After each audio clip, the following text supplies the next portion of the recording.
Oh, okay. Anybody care to offer a recap of what happened last time, or in the final? I guess John, you've been taking notes, haven't you? So I have, yes. you have some notion about.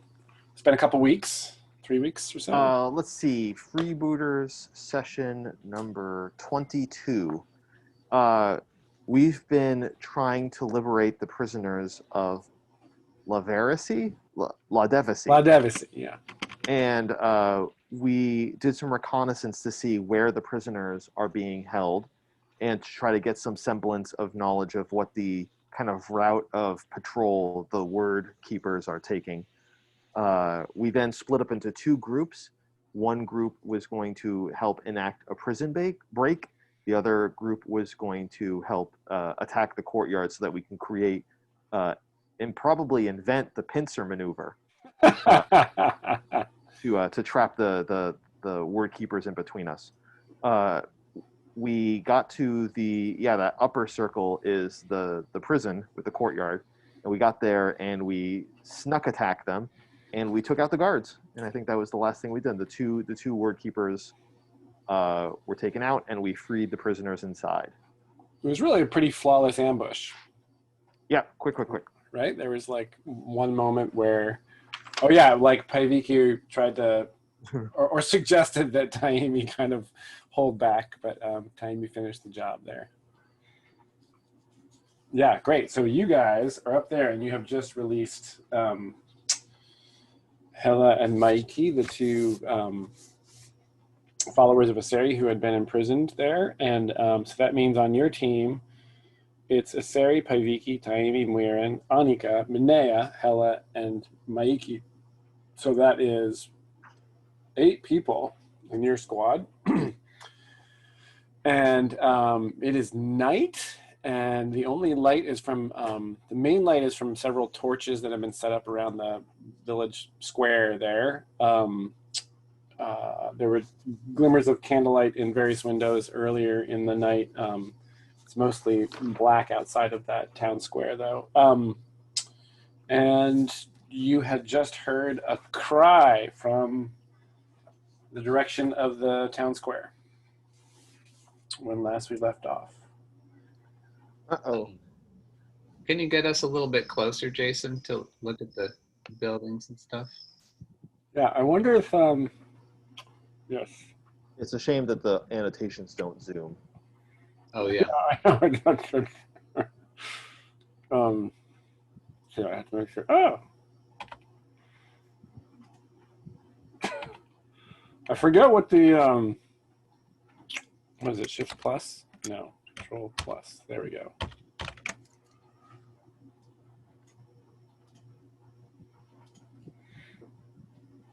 Is that clear enough? Yeah, that's fine. Yep.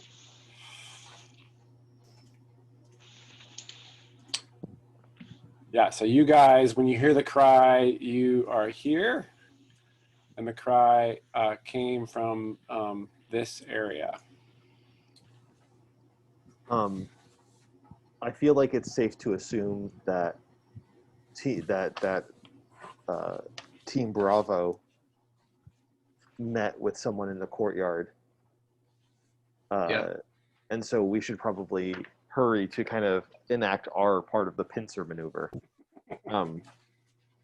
Are the two people that we rescued, do they look like they're ready to fight? They definitely are. Oh no, he's dead. I forgot about that. Yes, they're ready to fight. They're clearly kind of the worse for wear from having been in jail for a while, but they're like you opened that door and they came out and they saw Aseri and they saw you guys and they're just like, the adrenaline has kicked in and they're ready to go. They are, however, unarmed. I was going to say we should probably divvy up all this word keeper business. All right, so give each one of them a short sword. Yeah, who would it be very valuable to take their crossbows? I mean, I think everybody in our group has a crossbow already except for me. So I would say just grab the crossbows. To those two guys? Okay. Yeah, that makes sense. If they're not in much good shape, then maybe shooting crossbows is a good role for them. Yeah. Yeah, Well, totally. Asari is going to take one of the short swords, and yeah, so both those guys take crossbows. Okay, great. So you sort of indicate that to them, and they grab those weapons. And Asari kind of, I think, this is Asari's turf. This is his village, and he leads the way down the hill. He doesn't go by way of the stairs. He goes down the hill behind the smelter here in this area, Mm-hmm. and across this level ground. And then he indicates that your team, he gestures that your team should go this way. Like we're in Taimi Paiviki. Yes. And Anika. Okay. Yeah.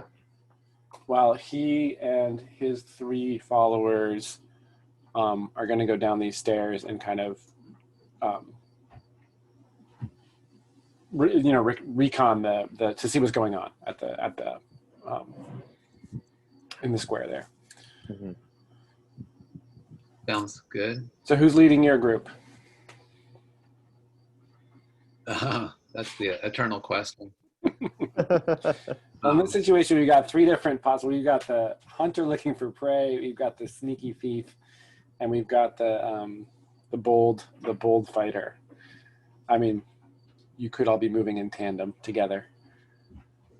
Yeah. Myron, do you have an idea what you want to do? Well, is it loud? If someone screamed, can we hear fighting? Yeah, you hear like the clash of metal, ping, and more shouts.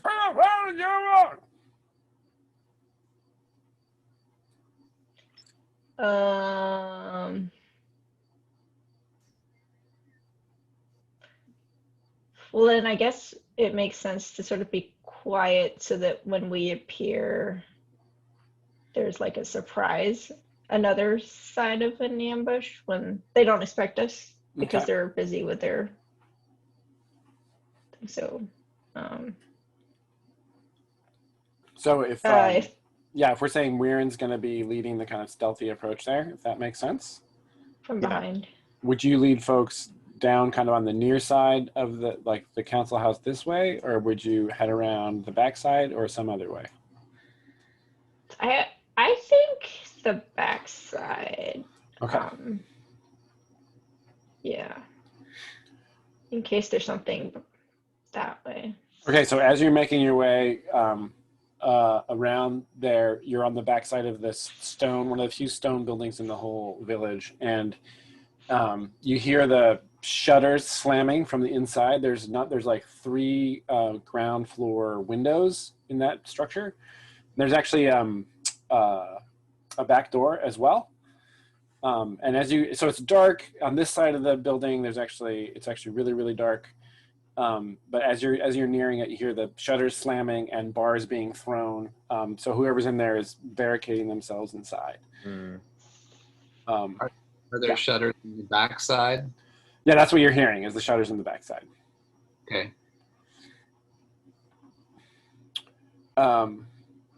Okay, so you're making your way along the back, and you hear like over the building and echoing against the hillside, the sounds of fighting kind of cease, and then you hear some shouts, and then you guys get around this far side. Interrupt me if you want to do anything along the way. I'm just sort of following through on this idea of going around the council house.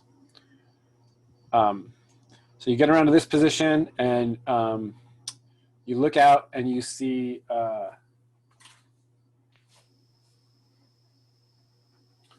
you guys remember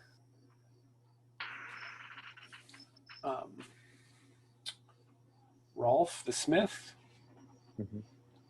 So he has he's climbing up, he's shimmying up the gallows post in the middle of the square, and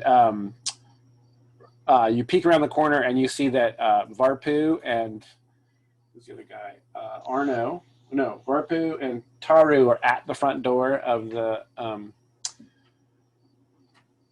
the council house, and Arno is like attacking the door with his hatchet. He's just like chop, chop, and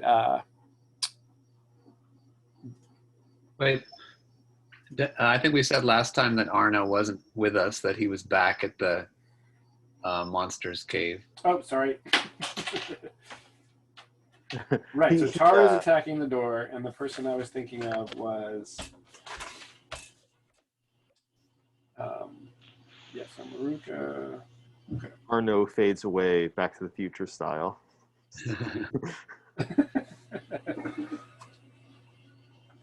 Yeah, so Tara's at the door. Rolf is climbing that. Jalmari is nowhere to be seen. Oh yeah, and Voito's with them too. He's kind of hiding in the corner here. And then Asari and his crew are hiding behind this building over here near the top of the square. Are Are there there no bodies or captured word keepers? There is a word keeper kind of laying right here. Okay. Not moving. Ooh. Oh yeah, I need somebody to roll. So this is all stuff that happened while you guys were off. This is all stuff that happened off screen. Yeah. I'm gonna say, Donna, would you roll a D8 for me? Yes.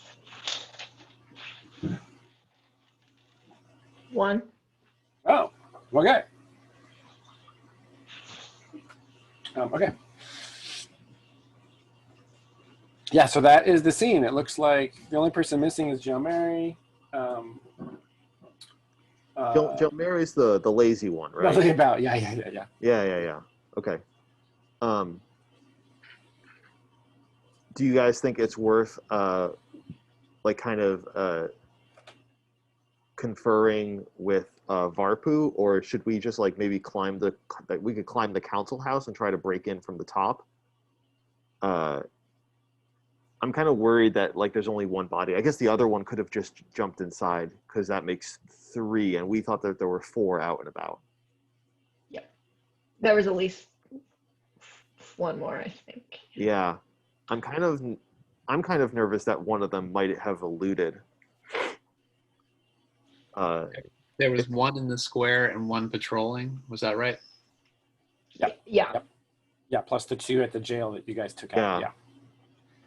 Because I would really hate if that one just kind of booked it and spoiled our plan. So we were watching the guy that was patrolling, and I think what I remember is he passed us. We went behind him. Yeah. We got to the prisoners, and so in theory he would have gone down through the square. Maybe he would have gotten stopped by Varpu along the way. But I think we would. Yeah, we need to find that out.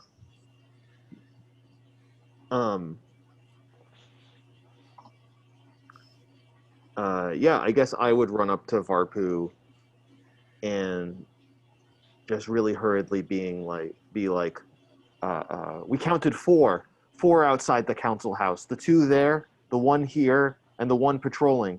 What of the 4th? Jalmari has him down at the bottom of the stairs. He's alive, but in our charge. So the other 4 are here.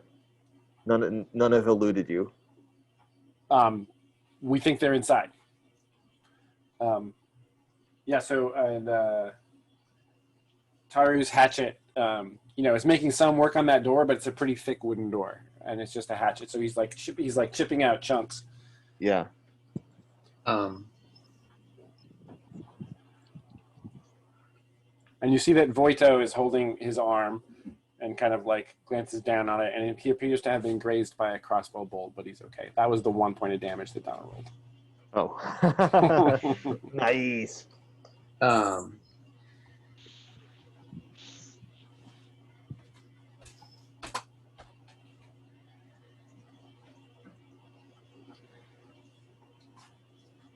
I'm gonna try a spell. Ooh, really? Yeah. Okay, yeah. So coming up to the front of the house, I'm going to try. I want to use Weave of Force to amplify my voice and turn it into like a booming kind of a voice Okay. to try to intimidate them inside and get them to surrender is my big plan. And not making yourself visible, just like a booming voice from kind of all around. And no, I would be making myself visible. Okay. I mean, the front. Let's see. The front of the building has, I guess, windows with shutters as well. Yeah. That they've closed, I suppose. Yep. Only there's But- no ground floor windows on the front. There's 2 on the second floor, and Yeah. they're both shuttered. Yeah.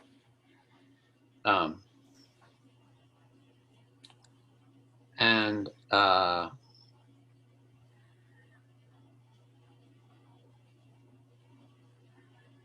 trying to remember what the name of that captain, Hilka, I think is, yeah. Yep, that's right. And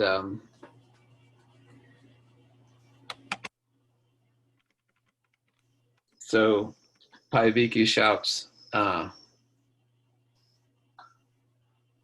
Hilka, surrender. We have the town. This is your last chance. Does it sound like your voice? The heroes of Rayuna are here. And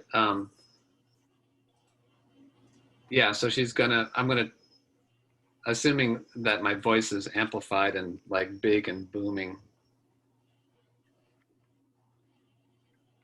Yeah, let's see if the spell does that for you. Right. And What kind John, of Oh, I Right. was just going to ask, is your intention to make it your voice louder? Are you changing your voice at all? Is it just you big and echoey? Yeah, I think big and penetrating. I mean, amplified voice is like sort of a little bit of a modern concept.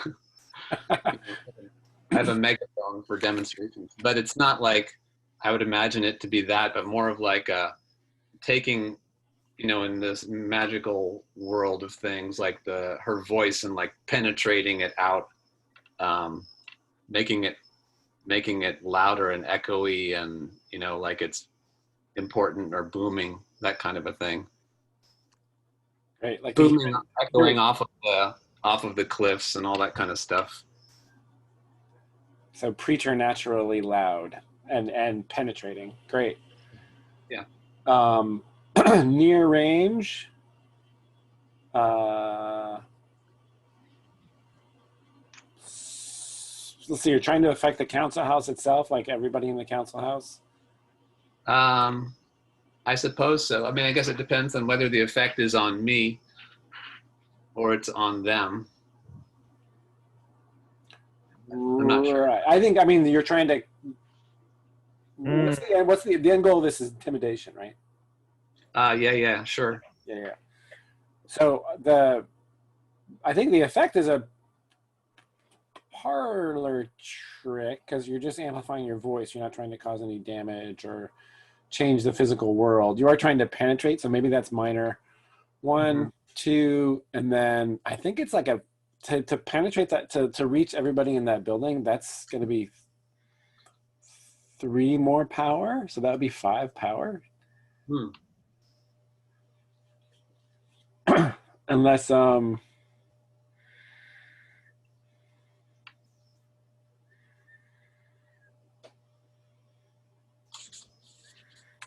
wait, how much power do you have?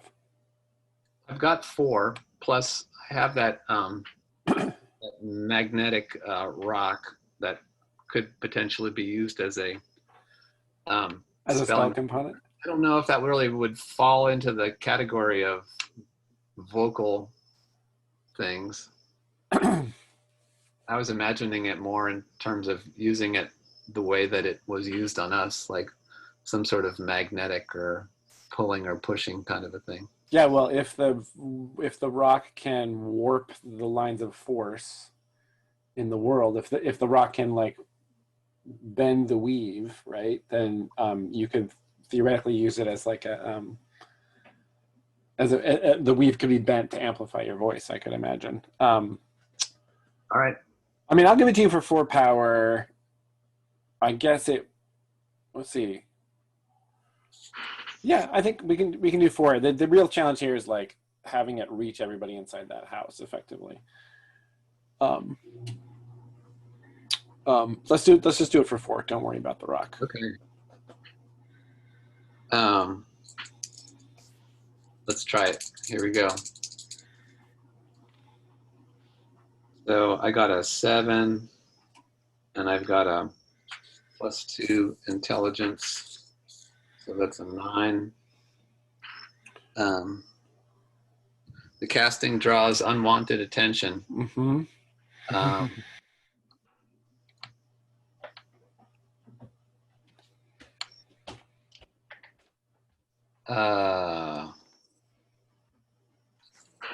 Where am I?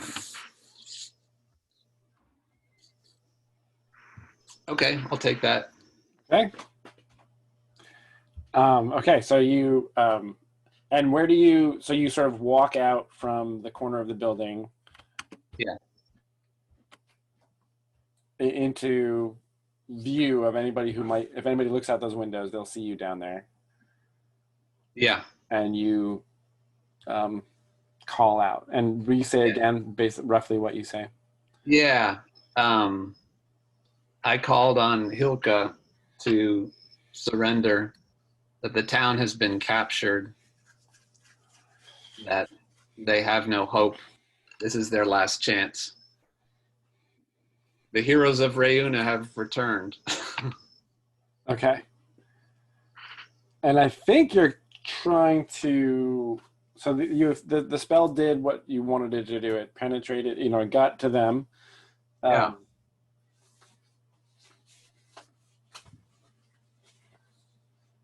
And it has allowed you to. I think what it's done is has allowed you to effectively negotiate with intimidation.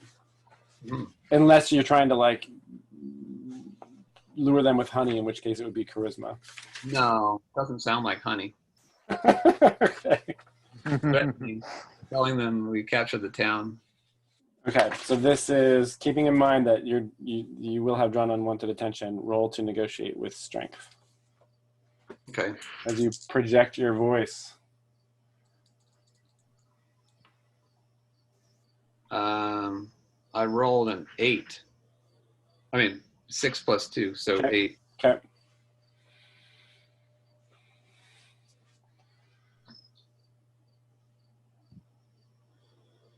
All right. So I'm Taimi and Weirn. Are you guys still at that corner? No, I ran up to talk to Varpu. Okay, you're up your Varpu, and Weirn, how about you? I guess.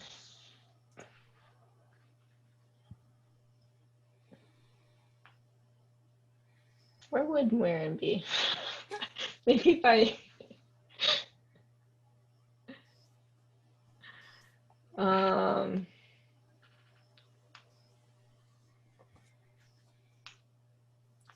So wait, was Paibiki not by Varpu? Paibiki was down close, like in order to be seen from above. Paibiki's basically at the foot of the steps that go up to the council house. That green dot right there. Oh. Does that make sense, Jan? Does that match with your? Yeah. That seems good. I guess Warren is just sort of lurking by the side of that council house. Like there? Yeah. Is that good? Yeah. Yeah. Okay, so you call out boom. There's like everybody, like first of all, everybody like Asari and his crew and Varpu, everybody kind of like turns and looks at you like, what the hell was that? Everybody's momentarily kind of taken aback. And there's like a beat when everybody's silent, and you hear like a snap and thump, and then everybody turns and looks, and Naimi has been cut down from the gallows. So there's like a thump as Naimi's body hits the ground, and Taimi, you notice. So everybody's attention is drawn to that for an instant, but then Taimi, you hear the sound of shutters being opened up above, and see the tip of a crossbow pointed out the window. As Paiviki is looking the other way just for this instant, you see the tip of a crossbow poking out the window, aimed at Paiviki. So Taimi, what do you do? Oh God. I move in front of Paiviki and raise my crossbow and take a shot. Okay. So like move in front, like you're gonna take the hit if it comes to that? Yes. Okay.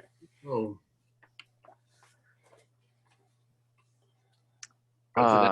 Nipper. So do I make my dex roll? Yeah, make a shoot or throw roll. Or does this person get their shot off first? They're sort of taking their aim. I think you have time to like leap down the stairs, turn and shoot. Yeah. And it's a question. I think rolled into this roll will be the speed with which you do it, right? Yeah. So if you manage to get this shot off, you'll hit them before they get their shot off. Quick side note, I've always found this to be an advantage of ranged combat, that on a mixed success, you don't have to suffer the shared, like when you attack someone physically, they get an attack in on you. Yep. Right. If they also have a ranged weapon, then it seems like you're back to like a stalemate situation. Well, remember that they don't roll to attack you, so you're putting yourself in harm's way. They're aiming at Paiviki. You could very well hit them, but they could also hit you. Yeah. No, totally. I was just musing mechanically about how that works. No, that's totally, it's more advantageous for sure. Okay, I got a 7 plus my great dex, which is 3. That's a 10. Ooh. It's a leap down, turn, shoot, deal your damage. 7. Nice. What? It's a D8, right? Yes. Okay. And this is the crossbow? Yeah. So it pierces too.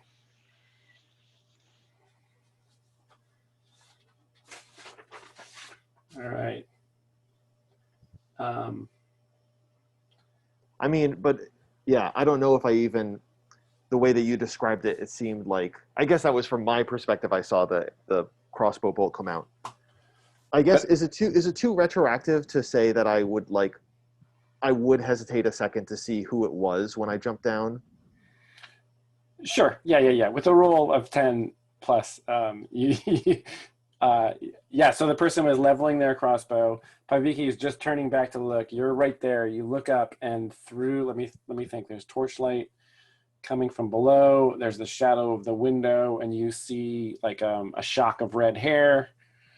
Okay, you get a glimpse at her.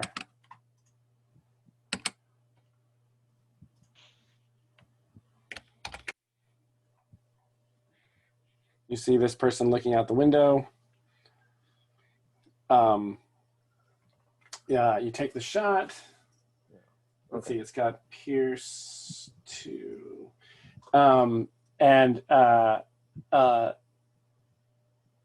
Your bolt hits them in the chest, and the crossbow kicks up, and they take their shot, and it whizzes by Paiviki's head.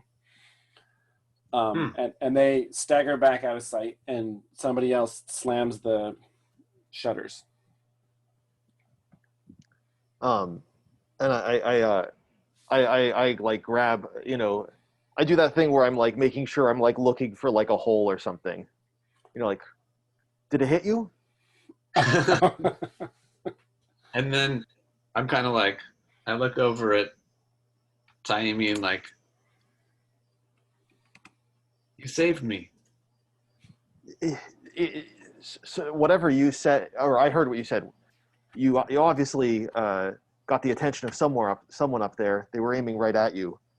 I don't know if I got them though. I think I landed the hit, but obviously, you know, they had enough wherewithal to close the windows.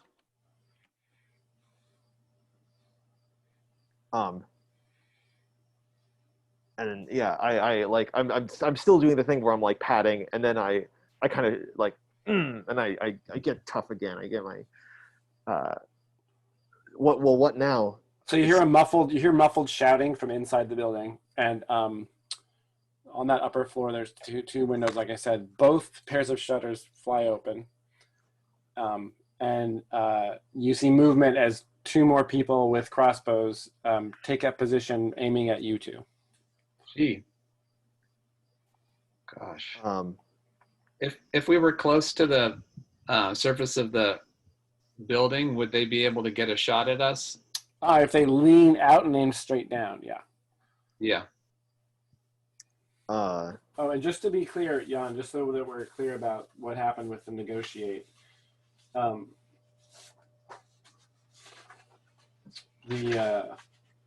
think I know what happened. well, I mean, you drew unwanted attention with the spell, right? Yeah. But you got the 7 to 9 result on negotiate, which is they'll do what you want, but only if you concede something meaningful in return. And they haven't like made a counter demand because that's not what's happening right now. But just so you know, like you're to be totally transparent here, your thing was effective, but it would require something else to follow through on actually getting them to stop what they're doing. Oh, interesting. Some concession on your part, and maybe it may not apply to all of them, but there is potential there for you. John, what were you saying? oh, I was just like, if they're pointing crossbows down, are like Varpu and gang aware of if they've been like focusing on the door and they're not focusing on the windows? I'm gonna yell, second floor, take cover. Okay, and these two guys are shooting at the two of you, at Taimi and Paviki. So what do you guys do to protect yourselves? What is Good. just south of the council house? There's like those two lines. Is that a ledge? That's a little road that leads away from the Okay, it's a road. Okay. place. Yeah. I was wondering about giving Moirin a chance to act, because we've been doing stuff, but we don't know what he's been up to.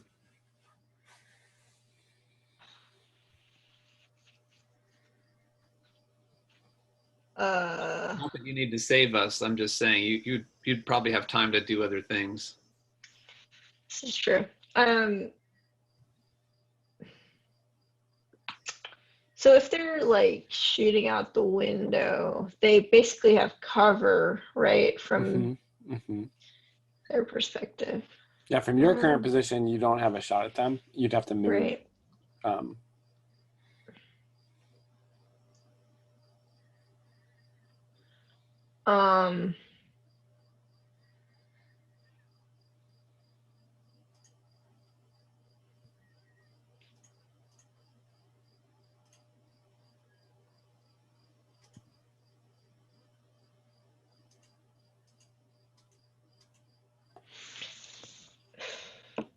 Well,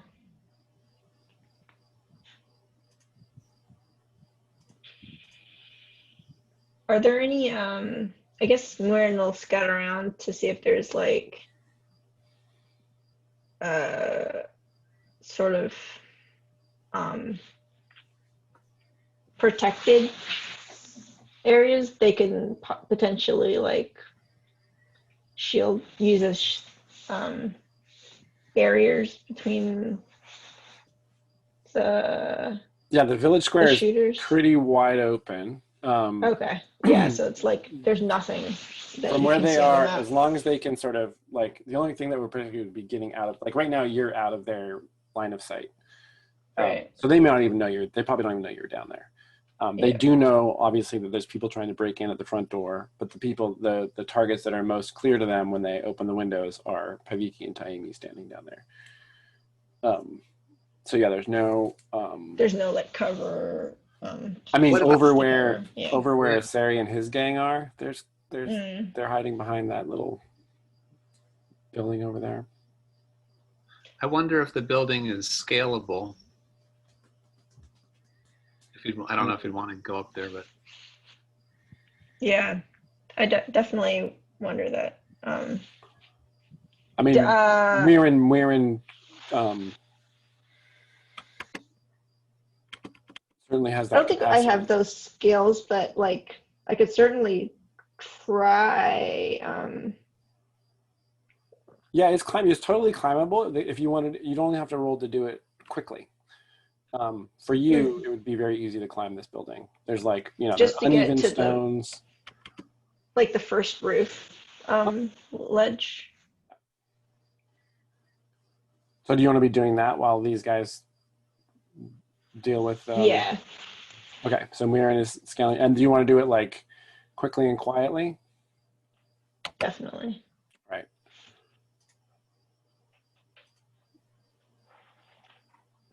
Sorry, I just feel like I don't want to leave you guys to be abandoned or to be shot at, though. I think we got to work all the different angles, though.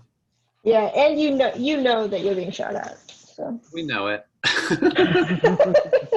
Yeah. So, and rewinding, I think that's all sort of everything's kind of happening simultaneously, and I think you're probably in mid climb when those shutters come open and the guys are are taking their shots. So, why don't you roll, make a dex saving throw to climb quickly and quietly.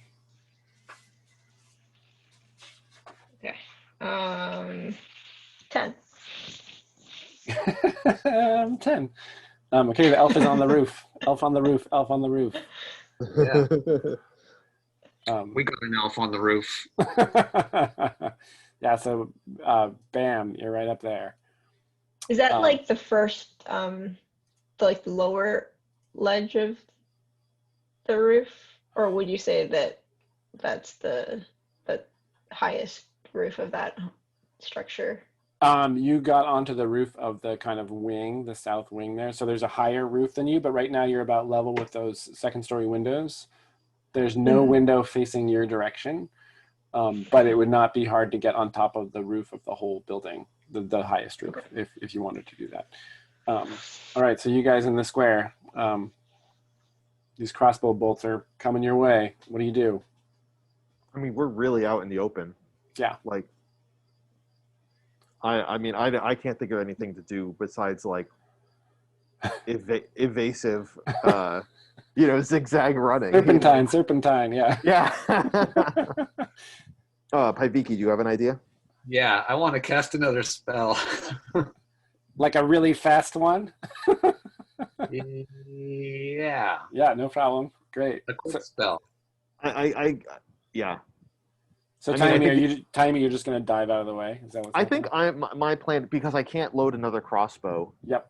in this time, I think I would just like barrel roll. Okay, great. So you're going to barrel roll, and what's Paiviki going to do? I'm going to, I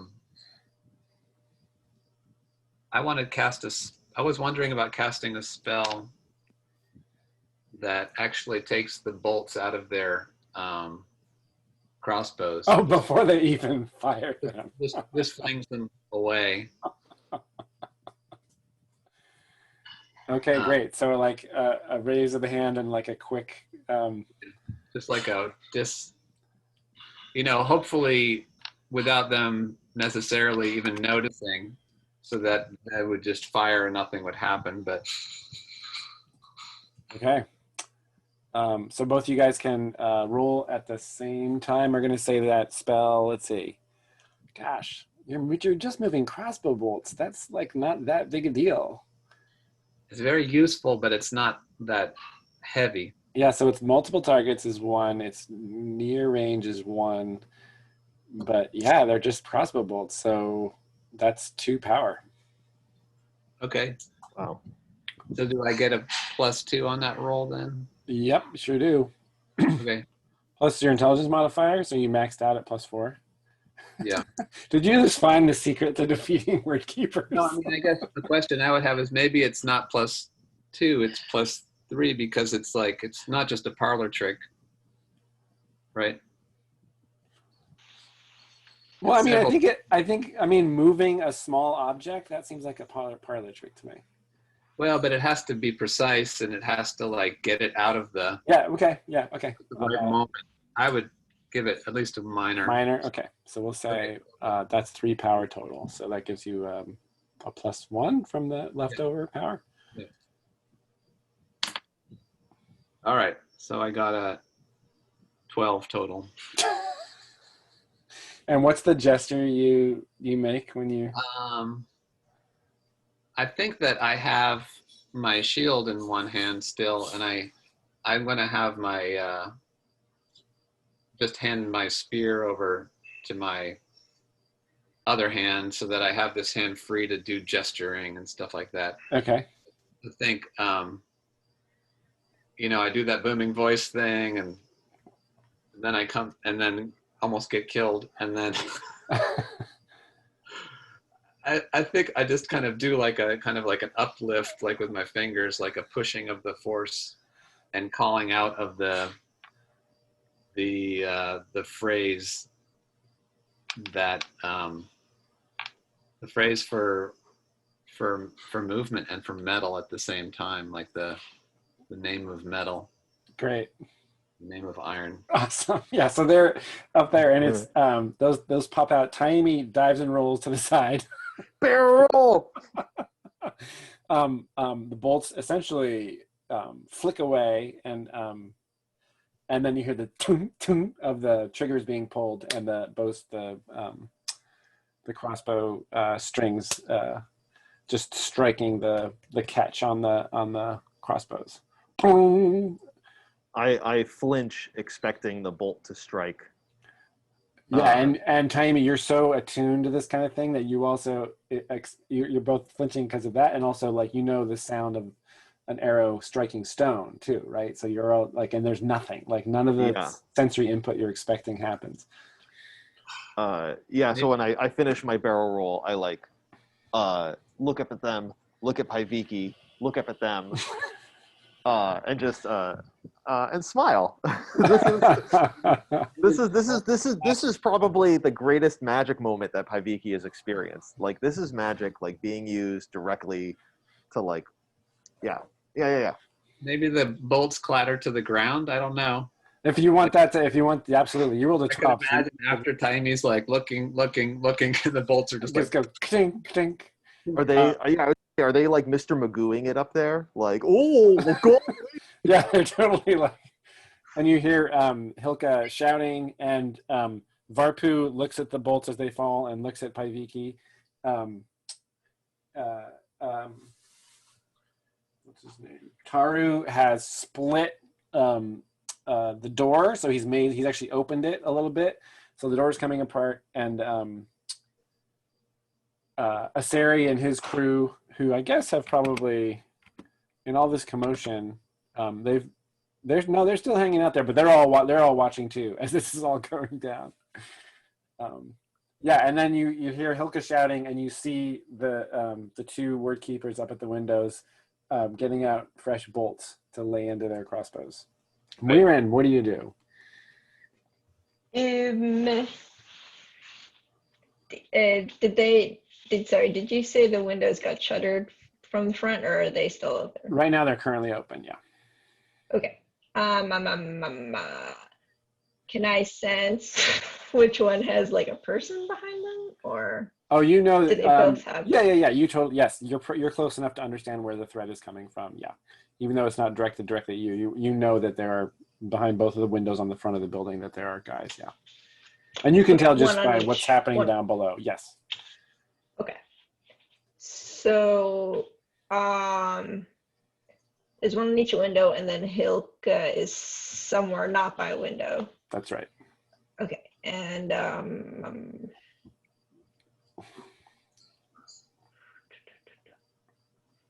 and so like where I'm standing, there's not a window from the side. That's right.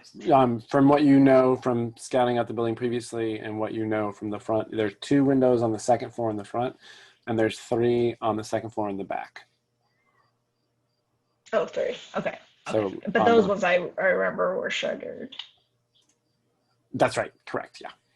So Okay, these windows so- shutter on this building. They shutter from the inside, and you get the impression from the sounds you heard when you were sneaking up that after they're shuttered, there's like bars that they can lay across them from the inside.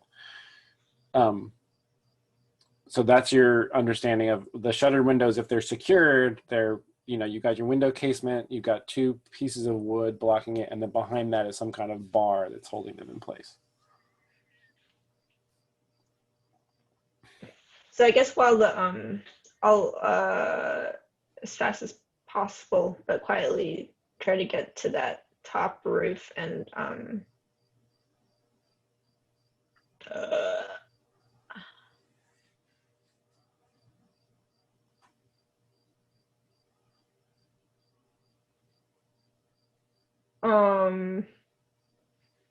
maybe the window closest to me. Can I like sneakily like pull the guy out the window while he's trying to like load a new bolt or something? Do you think that's what he would be doing? Let's see with here. So this is all happening simultaneous. So those, the magic happens, the Taimi rolls out of the way. By this time, you don't have to roll to get on that next roof. It's actually a pretty easy jump and haul for you. So to pull the guy out from that position, I can't imagine how you could do it unless you had, and actually, I can imagine you swinging into that window and knocking him back. I can imagine. What is how the height from the window to the roof? Yeah. It's about 4 feet to the eave. Right. You can hook his crossbow and with your staff. That's right. You could Just kind of like flip it out of his hands. Right. Like just startle, yeah, because he's not paying attention. Well, if he goes like this with the crossbow, then you go whoop and like disarm him. like you stick it down in the crossbow and pull it out of his hands, basically. Crossbow's got like a big thing, a big curved shape. Like Yeah. Do you have a staff on you? I mean, yeah, it's a spear. Oh right. Still works. Similar. Yeah. Yeah. 4 I'm trying to feet, imagine 4 feet. yeah. So 4 feet, you'd be lying. It's a risky maneuver because you do have perfect balance because you're an elf. So if you failed the roll, you wouldn't fall, but you wouldn't necessarily be able to put it in position. The other tricky maneuver I can imagine would be dropping off of the roof, grabbing onto the windowsill, reaching in, grabbing the guy, and then hauling him out. But how strong are you? Just the 0. I think it's like 11. Okay. Yeah, so that would be harder to pull off. I do have a crossbow on me, so I could just sort of wait for to shoot down and see if hopefully get like a glimpse of like would one of them be like peeking out the window to shoot again? From their position, they don't have to peek or lean out. They can just the most you would probably see would be like the front edge of their crossbow when they're aiming down at the guys in the square there. Okay. Okay, so I'm not quite ready to like just leap into that house. So what I would do. So you're gonna sort of watch and wait, or?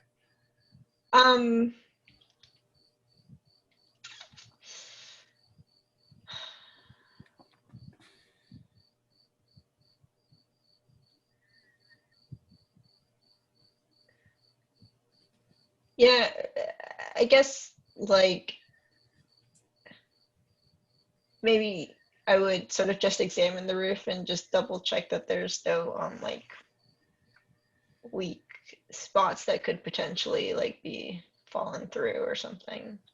Yeah, so you have a featherlight step. So even if this was like a thatch roof, you'd be able to like cross it by stepping on the cross beams. This is a slate. This is a series of slate chunks of slate. You know, like a foot or two on this on a side, kind of all laid like shingles across the top of this roof. So you assume there's some kind of wooden understructure supporting this. Um, and given that you're an elf up here, you're actually not making any noise. You do have to watch like your spear and your crossbow to make sure they don't like scrape things. But it seems like a pretty, for you, this roof is safe to walk on for sure. Okay. Um, yeah, I think I will continue to wait for Okay. an opportunity. Okay, Yeah. so you're in position. Paviki and Taimi, you're still, you're sort of, I mean, you've recovered from your roll, so you can be back on your feet or whatever you want to be. Yeah. And if they're still reloading, I guess then I would run. Probably behind the platform. Okay, so you book it for the, got it. Yeah. That's where Rolf is also. So Over there. you're making a run for that. Paviki, what about you? So these guys, as you've noticed that, you know, they're getting shouted at by Hilka, and they like they're hesitant, but they take the next bolts and they lay them in their crossbows, and they're both taking aim. What does Paviki do? I think in that time I would want to go to where Asari is, if I can do that. So you're gonna run off in that direction? Yeah, I mean, if I have time, I would rather walk. You mean so you don't look? Yeah, just to kind of like mess with them. Okay.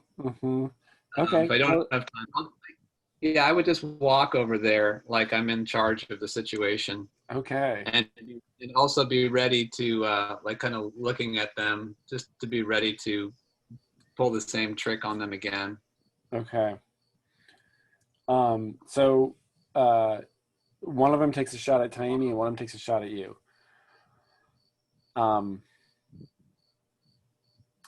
So Donna, there is that moment where you're kind of peering over the roof and you do see the window that you're above, just the tip of the crossbow with the bolt in it, is visible just below you from the eaves. If you like shot a crossbow at it, would that like knock it out of their hands? Totally. If you hit it, yeah.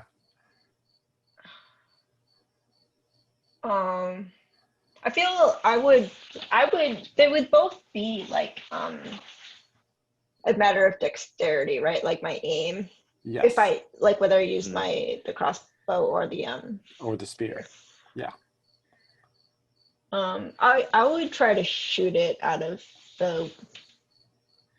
Okay, so like left. just aiming for the front end of the crossbow, hitting it, and hopefully knocking it out of the guy's hand. Yeah, that would be the goal. Okay, great. And then let's see, that's the guy that was going to shoot at Taimi. So that guy's not. If you succeed, that guy won't get a shot at Taimi. Paviki, so you're going to roll that. That's a dex roll for a shoot, and Paviki's going to make a luck roll. Unless you're going to do something else right when this person's taking their shot. Well, you know, I was hoping to pull my spell out again and try to do that move, unless he's got some sort of sneaky way of popping up that I can't do it in time or whatever. No, you're paying attention to him, and you're casually walking away, and you know that's what he's doing, is shooting at you. So you can totally attempt that with your spell. Yeah. And it's just one target this time. So that's actually 2 power. Okay. So Donna, go ahead and make your roll. Oh yeah, I rolled 8 plus 2, so 10. Okay, great. Jan, cast your spell. Ooh. I rolled a 3 plus 4. Ooh, 7. Perplexity. The spell Perplexity. works as intended, but you burn one intelligence. Oh, That's not that bad. it's not so bad. It's not so bad. Yeah, I guess I'll do that. That brings my no, it doesn't bring my modifier down. So actually, that's okay. And Donna, you just- said you got a 10. Mm-hmm. Okay, so oh my god, these poor guys. Yeah. So your bolt goes right into the there's like a little groove that that his bolt is resting into, and then your bolt goes right into the wood right next to that, with such force that it flips the crossbow and takes it right out of your hand. So the crossbow is dropped to the ground right by Varpu and the other guy. At the same moment, the other guy's about to take his shot in his crossbow bolt. Does this one clatter outside also, Jan, or does it flick back inside? Yeah. Okay, Yeah. and so he's just about to do it, and again, you just make your little gesture, and the crossbow bolt flips out and clatters to the ground, and these poor bozos. I want to shout to them in my regular voice just to say, your weapons have no effect. Give up. Give up now. Are you including a threat of some kind in that? Asking for surrender? Good question. Or is it are you implying like something bad's going to happen to them if they don't? Or something's good going to happen to them if they do, right? It could go either way. You Right. can imply a threat, or you can imply a kind of reward. I would say give up now, and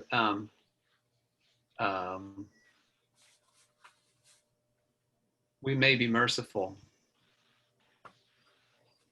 Not much of a offer, but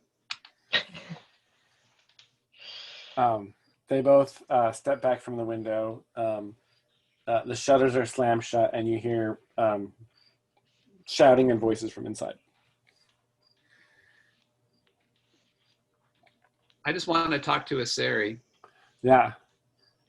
He's just kind of like, his whole gang is kind of looking at you like, two of them are muttering to each other, and he's just kind of looking at you with fresh eyes, and like he's a bit stupefied.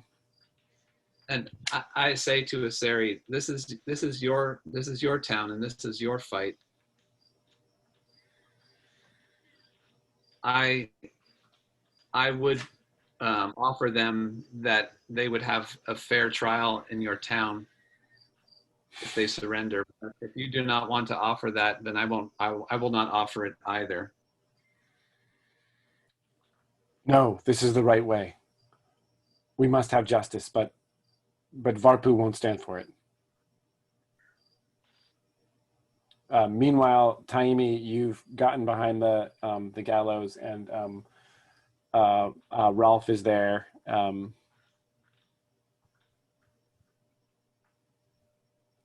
Is Rolf behind the gallows, or still on top of the gallows? Or? He's behind it with you. He's taking cover as well. Okay. And he has he's covered Naimi's body with a cloak. I kind of like clutch his shoulder and kind of like, do that, give him like a hearty kind of rub and squeeze and kind of just nod knowingly. And then I turn around and, peek my eyes up, and I'm just waiting for those shutters to open. Can I hear Paiviki talking to Aseri? Can I hear that conversation from here? Yeah. You can hear enough of it. Yeah. Okay. Well, then I know that there's, I know the discussion that's taking place, so I'll act accordingly. So Taru hesitates. Taru is on the verge of smashing this door down, and he hesitates because of what's just gone down and what you said to the word keepers, what Paiviki said to the word keepers. And Varpu is like, "What are you doing?" and like shoves him out of the way and grabs his hatchet. and goes out the door again. And I say to Aseri, this is your town. Tell them what to do. It's not Varpu's place. Tell the word keepers. Okay, so Aseri, emboldened by your statement, steps out from behind the building and says, "Varpu, stop!" And Varpu like lands another in the door and like hauls out the hatchet and like looks over her shoulder at him, and he says, "Stop! We must have justice in Ladavisi at last." And she's like sweating and looking at him, and just like her face is like a mask of aggression, and that she just wants to like bust into that building and kill everybody that's in there. I just want to like pause Yeah. and just say that, Taimi sees that and just kind of like sinks inside because she sees herself in that moment. And she sees like what that looks like. And it hits her pretty hard. To recognize that. Yeah. I wanted that cut in the scene. Yes, excellent. Thank you for that cut. Very important cut. And Aseri casts a glance at you, Paiviki, clearly for like, you're going to back me up, right? Like that's the kind of unspoken. Yeah, he stands with him. Okay, great. So you're both standing up there. And he like, he just takes a moment to take a breath, and then he says, "Captain Hilka, show yourself." And there's a long silence, and his people have kind of, his gang have sort of cautiously emerged from the shelter of that building they were hiding behind. And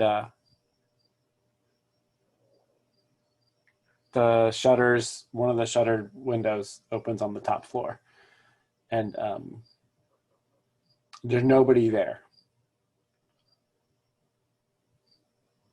And you hear Hilka's voice, and she says, I can't see anybody from my angle. I mean, it's dark inside the building. Okay.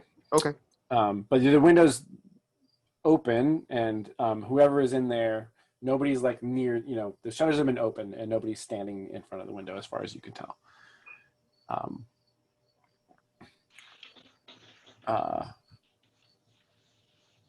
She got shot already.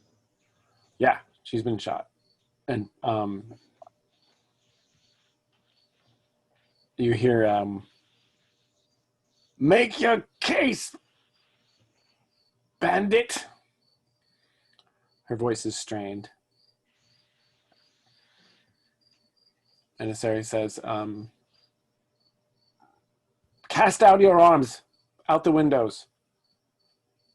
You may live, but you will see justice here in our village. The village will, you did away with the council when the Korkeen first came, but the village will judge your actions. Our way, not the way of the words." What's Varpu doing? Varpu has managed to sort of get control of herself.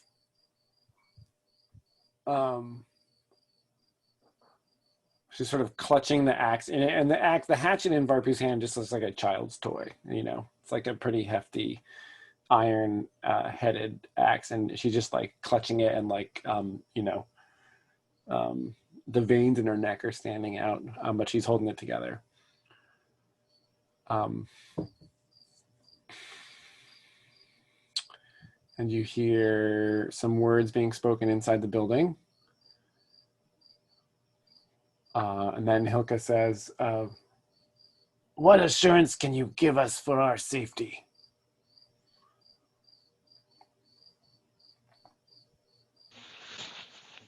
I swear on the mountain that you will not be harmed until we have heard all that has happened and we make our judgment.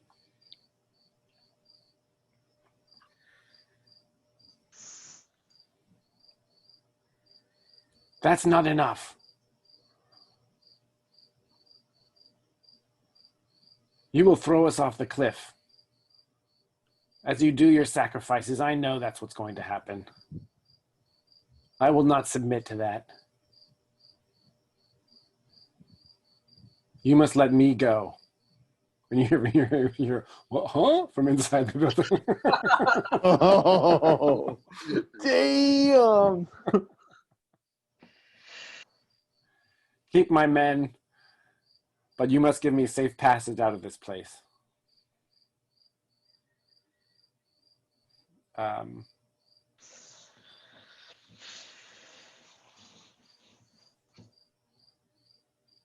Varpu just like gives Asari like this look, like, don't you? Oh no, actually, let me think.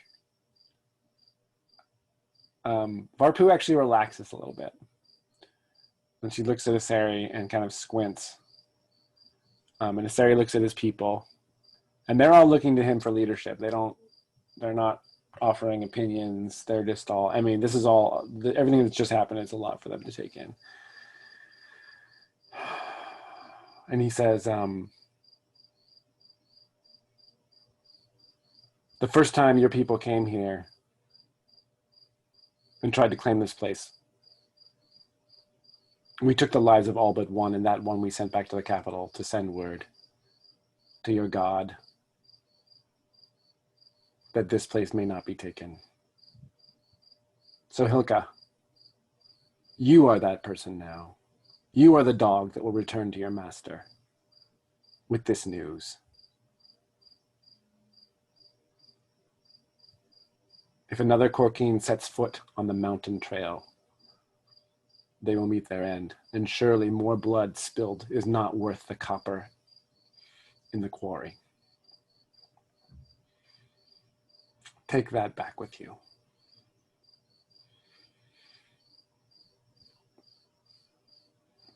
There's a long pause, and I think the only sound is like the kind of guttering of the torches, which are some of which are getting dim. And I think the sky is actually starting to lighten a little bit because this happens sort of in the dead of night. Mm-hmm. And you hear movement inside. 3 more crossbows come out the window.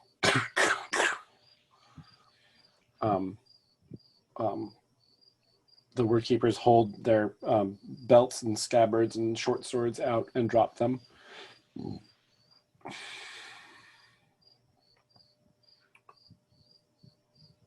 And you hear footsteps of the people inside coming down the stairs. And the bar on the front door, which is barely holding the door. The bar is removed and the door basically Falls off. falls in. The door like falls inward. And Hilka is there. Let me just. Ugh. What, is she looking smug? What's she look like? She's looking like it's kind of stone-faced, and she's got the so unlike the difference between her and the other wood keepers in terms of like armor is that there's like this kind of actual steel, not really a breastplate, but it covers the upper half of her torso, and that crossbow bolt is actually in it, like sticking out. It's been broken off, but the bolt is still kind of stuck in her, and there's blood. You can see blood kind of seeping through the chainmail underneath. And she's sort of staring out with just like pure hatred.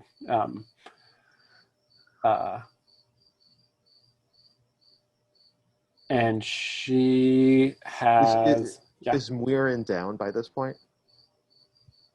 Oh yeah, it's up to yeah, Maria, are you still up on the roof watching this all from above? Little bird's eye view, Yeah. elf's eye view. Actually, yes. She Okay, that's hasn't what you are. moved down. Yeah. Okay.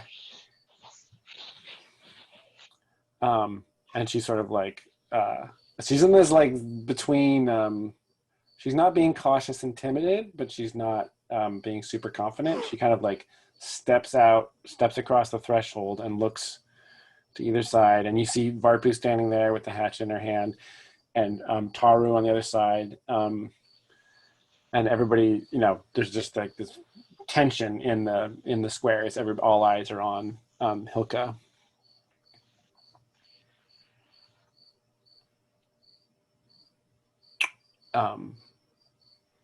She walks down the stairs.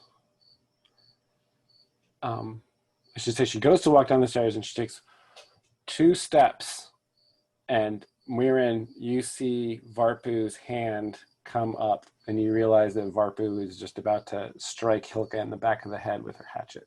I mean, everybody sees this happening. And the people who are most likely to respond, given dexterity and whatnot, would be Taimi and Muirin. She's quite a distance away, though, right? You're basically 2 stories up. She's directly below you. Yeah. Yeah, a 2-story drop for you. That would be. I mean, if you'd take a You could D6 drop, damage. right? Just like drop on top of her. Yeah, Ooh, on top of Varpu, or on Right. top. Yeah. On top of Barbie. Yeah. That would be the like if the intention was to stop the blow, it makes more sense to drop on Barpu rather than Hilka. Yep. Yeah. Yeah, I mean, I would, Mirren would interfere, having followed the conversation and. Yeah. Okay. Yeah. Just so you know, like, I think if you roll really well, from that height, you'll suffer. You know, all the elf things that we've talked about. You'll suffer 1d6 damage.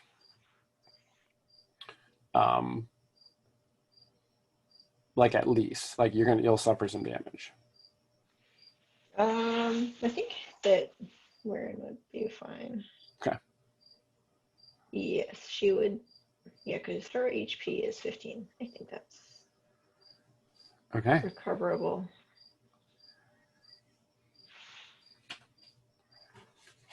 But then it wouldn't stop Barpu from killing me. That's okay. You might have I'm a too moment. fast. You might have a moment to do something before that happens. Okay, so we're in, and now I think you've got a heavy crossbow on you. You got this spear, which I'm gonna. I guess you could sling crossbow. Or you could back just and drop it then- on the roof, or you could. Mm. I mean, when you're picturing this and jumping, would you? I mean, you could use the spear for balance, I guess, if you just sort of instinctively, or you could drop both things and just have it be essentially your body alone falling through space. I think I would use the spear in some like balancing way. Yeah, that and keep it Okay. on me. And just to be clear, you're just trying to knock the hatchet away. You're not trying to injure Varpu beyond that.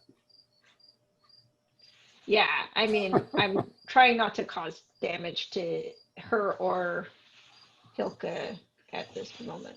Okay. Okay. Make saving throw with Dex. He's going to get 1d6 damage if he rolls well. I think No matter what. Yeah, 2 stories up in this case. I mean, I think if you roll a 10 or higher, I'll reduce it to 1d4. Okay. Yeah. Yeah, because I feel like the drop, it's just straight down, so what could go wrong? You do have what do you get? What's your Dex bonus? Is it +2? It's just +2. Just so now I'm +2. worried that I've spent all my good rolls. Go for it. And I did. What'd you get? 2 + 2. So that's a 4. Oh, Whoa. there's no way to. Okay. 2 + 2. Does that even get me an experience point. You though? get to mark dexterity. Okay. Oh, that's right. That's good enough. Oh, Have you ever marked dexterity? Is this the first time? Mm-mm. This is my first dex. Um, dreaded Huh. snake eyes. okay, you drop. I still interfere, right? I think the thing is you're just a nanosecond behind, right? So you're like you see it happening and you drop and you're so light that you just don't fall as fast as Dang. And the hatchet swings forward and connects with the back of Hilka's head.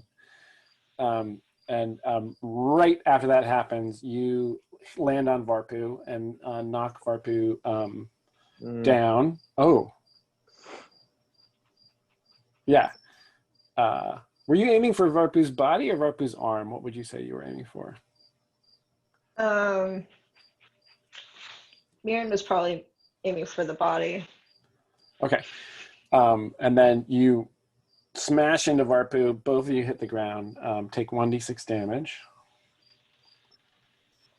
I hit 4. Okay, I'll just.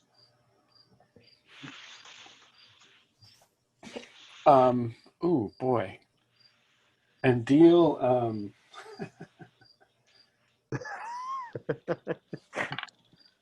gosh, Varpu gets damage bonus. Okay. And the hatchet deal 1d6 plus 2 damage.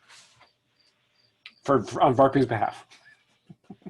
Okay, plus 2. On Hilka. On Hilka. She rolled a 2, and then so plus 2 is 4. Okay. Okay, right? What's that? You've got some armor. Yeah, but it hits her in the back of the head, doesn't the armor doesn't even. There you go. Yeah, no, it just like the hatchet hits her in the back of the head. She flies forward, stumbles off the stairs. Mirren takes Varpu to the ground.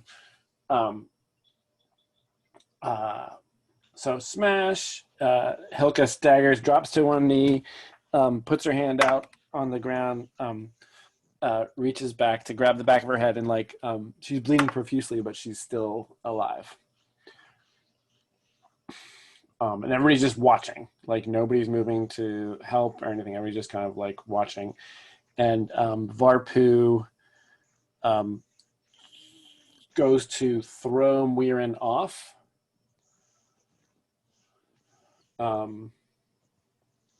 Mirren, how do you handle that? Anybody else can step in anytime you feel like you want to act in the middle of all this. I'm just describing what's happening in the moment here.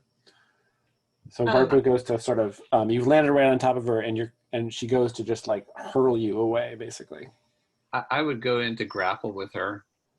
Yeah, I mean, Mirren would try to get off on her own. Like jump and avoid being thrown. Jump away. Okay, great.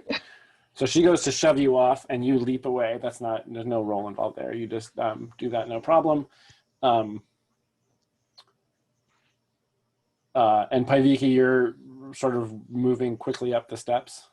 Yeah, I mean, I if she's already thrown Mirren off, I would just say to her, enough, Varpu, we've won. It's over.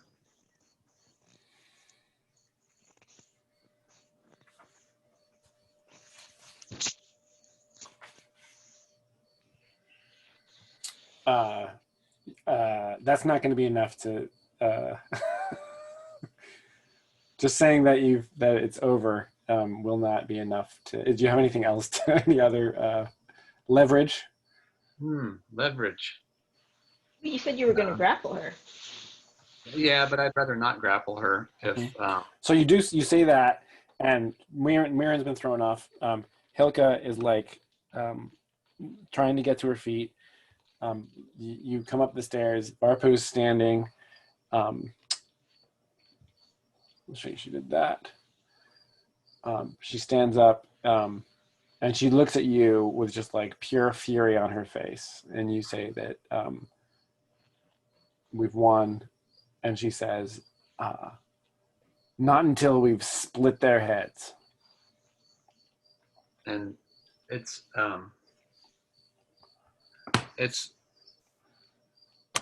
the people of Ladavesi's choice, not ours.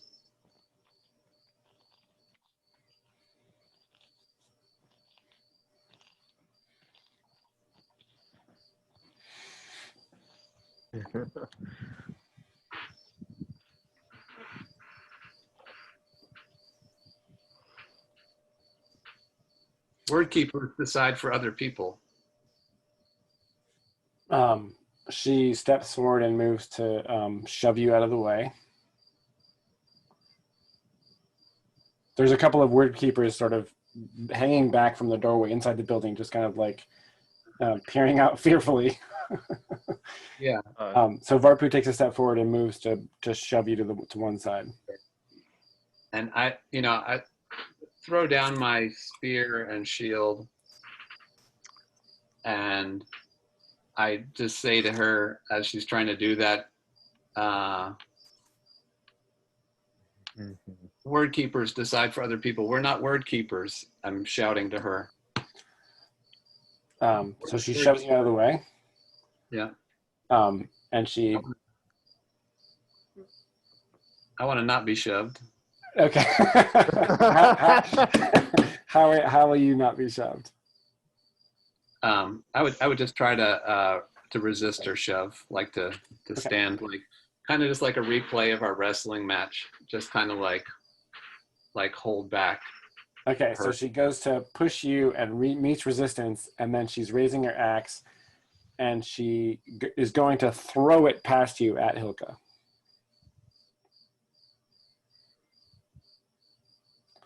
And you're in the vicinity also, just to be clear. You guys can always interrupt and act if there's something you feel like you can act on. Okay, I'm going in slow-mo. Here we go. Well, I can try to block the throw while Paiviki is standing, holding. Will you Reach out with my arm? Will you try to grab the axe after it leaves her hand, like grab it in midair? What would be your move? Whoa. Ooh, could I grab it in midair? Well, I mean, you're fast and agile, and you bounded away. We didn't say in what direction, so it could be the thing where Paiviki throws it and you just like catch it before it hits Hilka. Or you could, Paiviki's going back, depending on where you're imagining you are in the scene, Paiviki's going back like this, you could grab the hatchet, when she's on the backswing. I think she would try to, swat it away. With like the I think spear? she would, spear it with, hit it with the spear so that it's sort of Like batted away. in midair, like as it's being thrown? Right, and so hopefully like clattering to the ground. Okay, cool. So like you got the spear and she goes to throw it and you would go and knock it out of the air. Okay, great. Making 7 throw with dexterity. And if you do, let's see. Man, Varpu's being tamped down. Go for it. 8. Oh, there's a catch. A mixed save.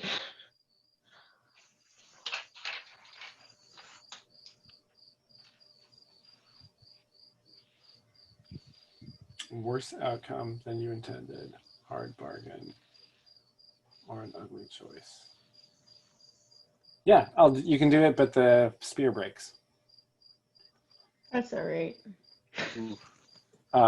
So back, Paiviki's standing there. Varpu's got one hand of Paiviki, throws the axe. You hit it with the spear, and the spear snaps because the hatchet hits it right like that. The spear leaves your hands, so the broken spear and the hatchet both clatter down the steps. And Hilka turns around, sort of, now Hilka's just on the stones, like Hilka's on the ground, turning around, her blood's on the stone all around. And those things kind of clatter to the ground near her, and she's looking up at the scene above. Oh my God, Varpu is so mad right now. So It's she, amazing that she's alive. That other lady. Yeah. she's a tough cookie. She's so mad. That just happened. She like grabs Paiviki, both hands. Are you wearing chainmail? Yeah, I am. So she like just lets out a "Rah!" in your face and like grabs you with both of her hands and is going to like just shove you away down the hillside. Okay.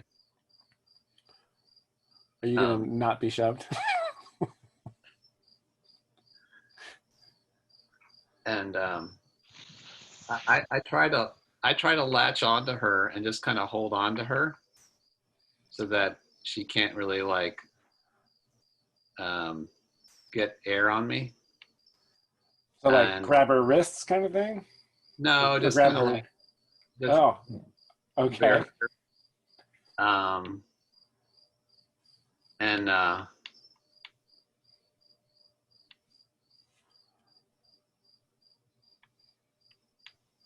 don't know. I was trying to harken back to that conversation that I had with her earlier, Mm-hmm. where I was challenging her sense of self. Yeah, and you talked about how you used to wrestle with your friends when you were a kid, and she talked about how she didn't have any friends when she was a kid. Yeah. Right. Right. And I think I just would try to grapple with her and just sort of like speak quietly into her ear and be like, we did it, Varpu. We came to do what the people of Latavesi are free. Okay. And then I say, we've done it, sister. That might be the clincher.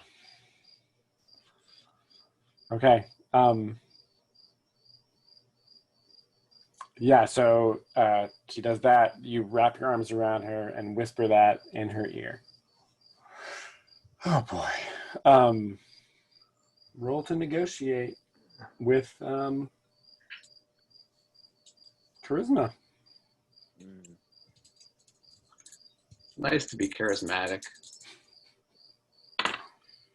Oof. I rolled a 5 plus 2. That's a big whopping 7.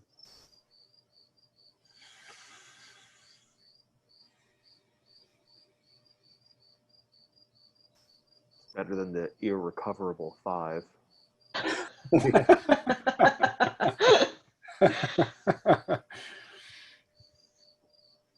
Oh man, I'm just trying to imagine. They'll do it, but only if you concede something meaningful in return.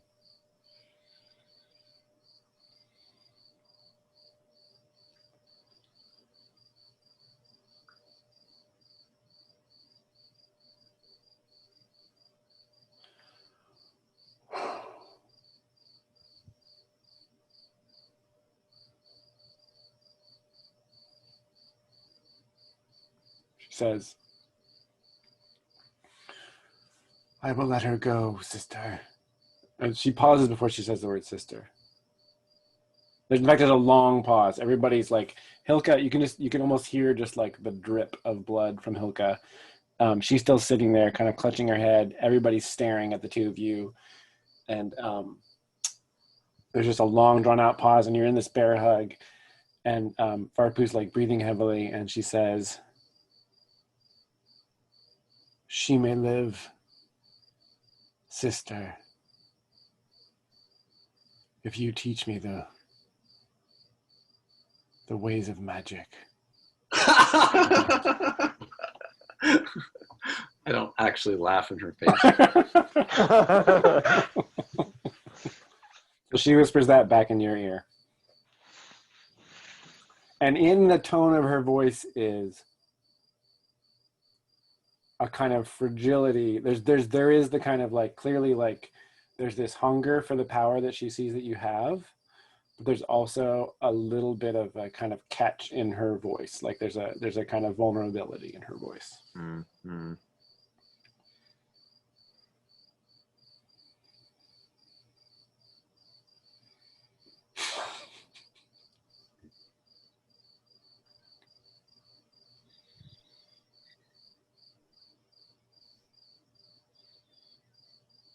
I just say yes. Yes.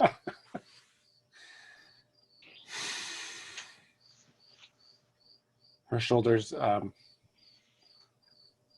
drop and she steps back. And she turns to Hilka and spits. Run, dog. Back home. Feel lucky that I just took part of your scalp and not your tongue.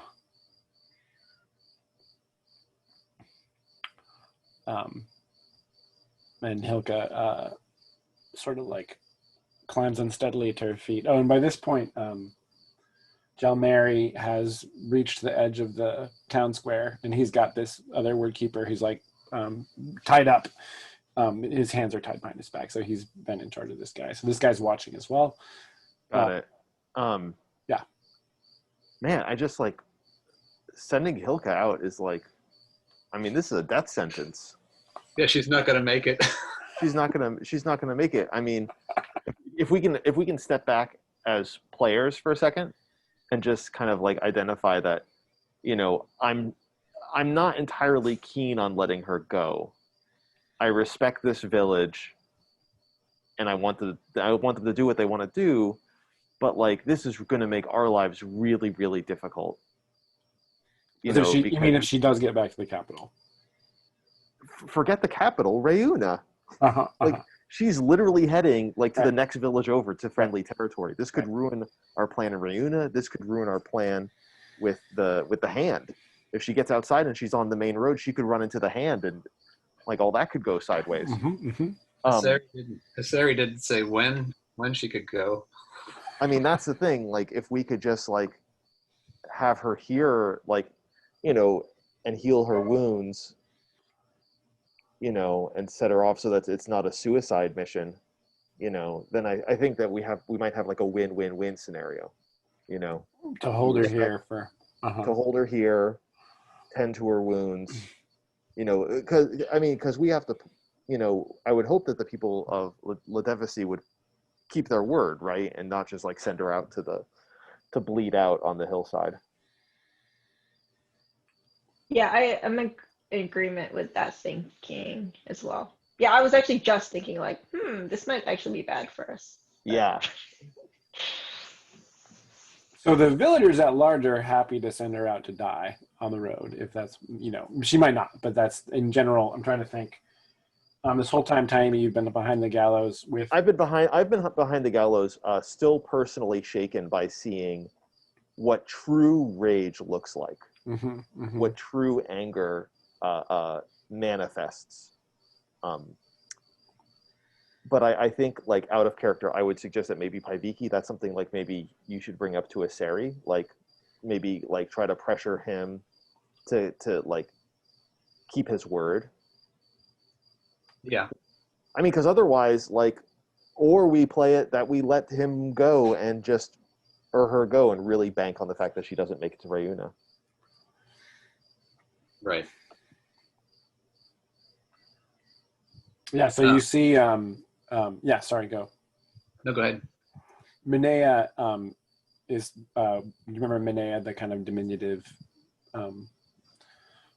Minea? Yeah. Bottom right there. She's whispering to Asari, and seems concerned, like you guys are. And Hilka just kind of like stops and puts her hand on the side of the building and kind of like is wobbling a little bit. And Asari says, Your wounds must be tended before you leave. We will honor our oath and let you go, but to send you out now would be a death sentence. Maruka, tend to her.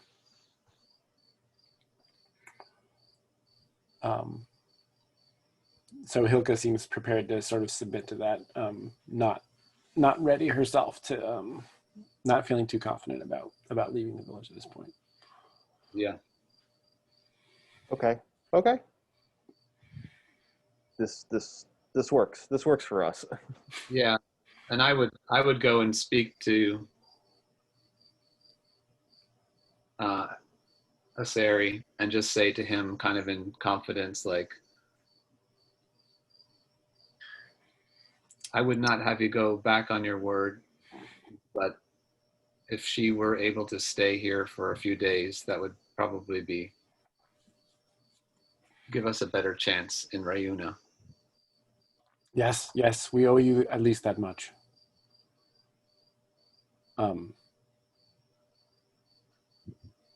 This is the way it will happen. So various buildings, doors have opened, shutters have opened, like people have been in this village this whole time this has been going on, and gradually as the kind of violence calmed down, people began peeking out, and the light is breaking in the east, which is back towards Riona, actually. And Hilka and her men are led away towards the jailhouse at the top of the hill. Or the makeshift jailhouse, I should say. Mm-hmm. Varpu claps Paiviki on the shoulder and says, "When do we begin?"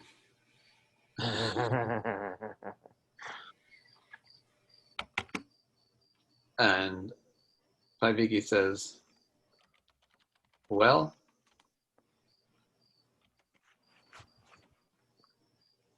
it took me a good month, but I had a good teacher. I think I'm probably a good teacher. And then she says, you look like a good student too. She says jokingly. She's not being like condescending. Yeah, right. Yeah, she just laughs and says, "No one has ever taught me anything. Everything I know, I taught myself."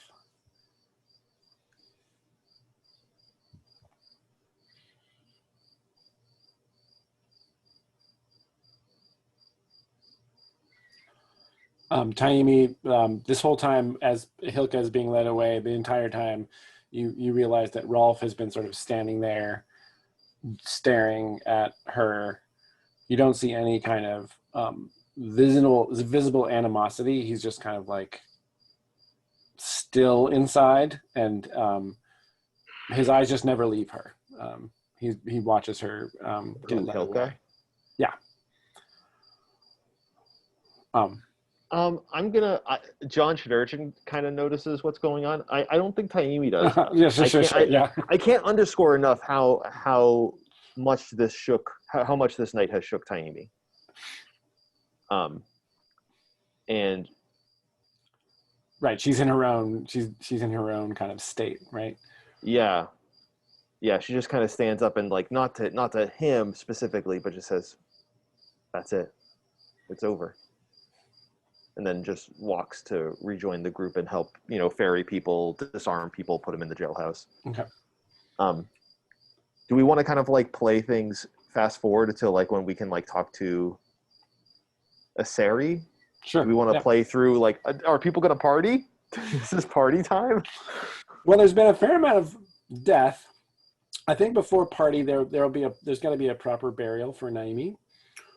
So I think that's what's the first thing that's going to happen the next day is they're going to maybe we cut to that. We cut to the burial the next late morning. There's birds chirping in the trees on the hillside, and you guys are up.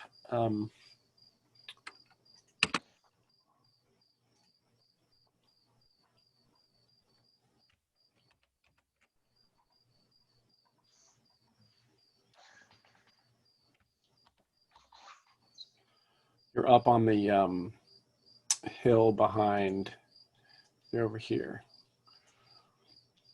On the downslope on the far side of that, there are some, that's where the villagers are. There's like a kind of gully here where villagers are interred, and they are, there's a ceremony as they commit Naimi to the mountain, and everybody's there. Like the slopes are just lined. The entire village is present, sort of lining up on the slopes there as that's happening. And Aseri is there, so any kind of exchange you want to have happen with anybody can happen here. Let's have a team meeting before we talk to Aseri. Okay. Team meeting. So maybe like the funeral is ending and people are sort of trickling away, and you guys are hanging out near this copse of trees privately. I hope that this means that,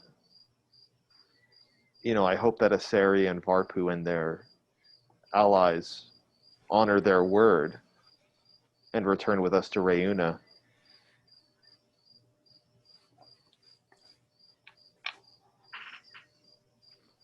I hope so too. The last word I remember them saying was, "We'll see."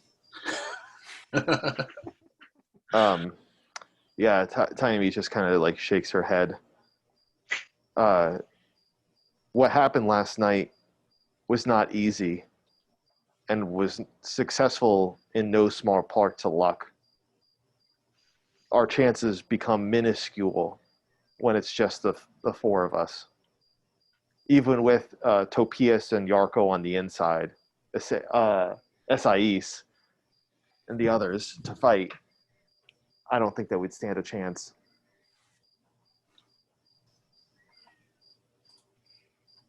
Yeah.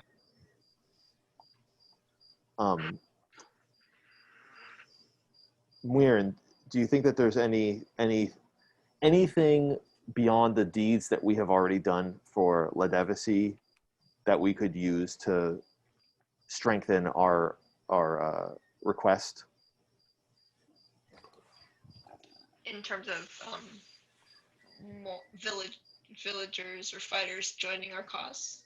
Yeah, I mean, like, if Aseri says no, what else do we have besides, like, we did a bang-up job last night.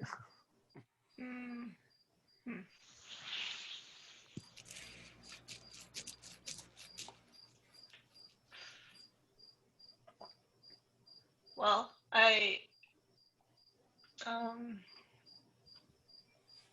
have a feeling based on what we saw that Varpu wishes to learn more, and if she wants to learn more, then she will have to follow us, and that group still appears loyal to Varpu. So I think we could perhaps make a call to the village and say, Ledevisi has fought now twice against these word keepers. Who wants to fight a third time? I mean, there's always the option that we could offer if it really comes down to Varpu and Aseri saying just straight up no, like our fight is done, and they don't want to honor their initial plans of creating like a front on the river, we could always like offer them our silver. We've got a ton of silver. That makes sense. Forgot we have silver. Oh, we have 178 pieces of silver. Where do we get those? And that's different from banking, right? No, Or yeah, whenever we've banked stuff, we've put it straight into the bank. This is just like loose silver that we've had from various kills. We've like barely spent anything. It's true. You guys have That's been living awesome. off the land, and yeah. Like this. I would speak to Aseri and the people of La Devesi and offer them a united front with Reuna against the Korkeen. That if they are in need, that we will come to their aid, and we would ask that if we were in need, that they would come to our aid as well, because they can't get to La Devesi without going through Reuna.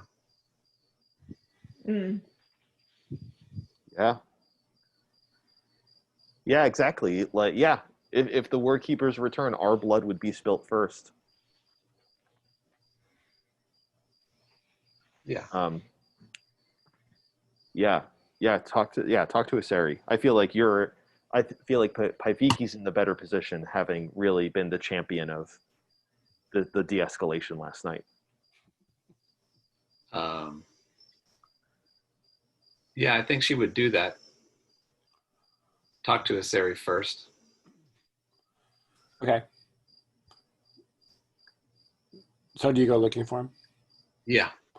So you guys make your way back to the town square. It's now, late morning. There's a general, after the funeral, there's a general air of festivity, and people are laughing and singing and embracing, and the whole village is kind of like out on the streets, and you hear a hubbub coming from the town square, and you guys arrive.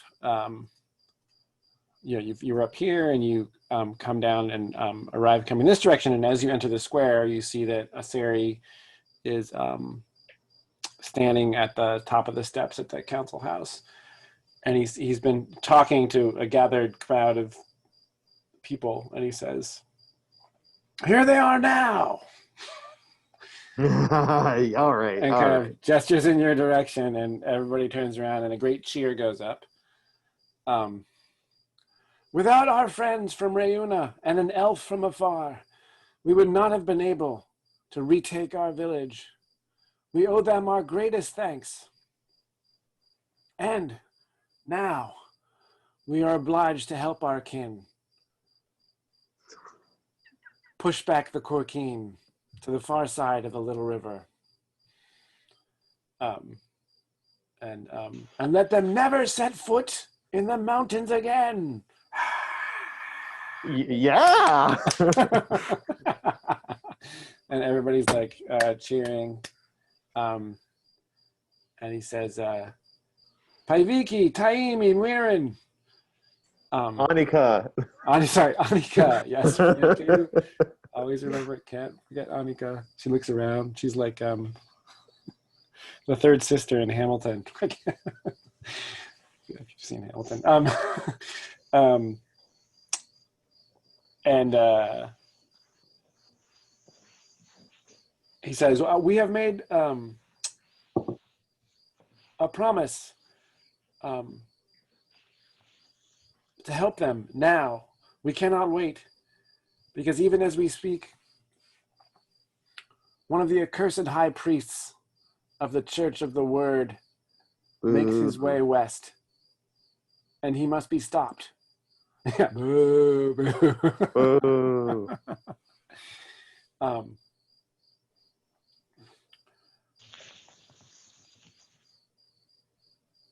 Let us enjoy this time together as free people for a few more hours while we prepare provisions. Many among us are tired.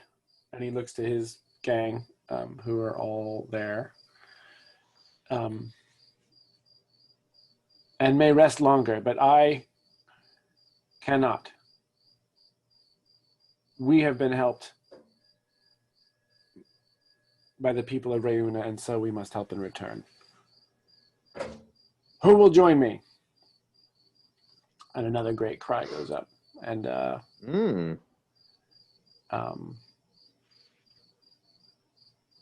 yeah, so then we cut to montage of supplies being gathered. There's a shot of children jeering at the jailhouse as Hilka and her people are stuck inside there. Somebody's erected a wooden post with a crossbar, and they've put Wordkeeper armor on it and put a helmet on top, and people are like pelting it with stones and having kind of playful target practice with that.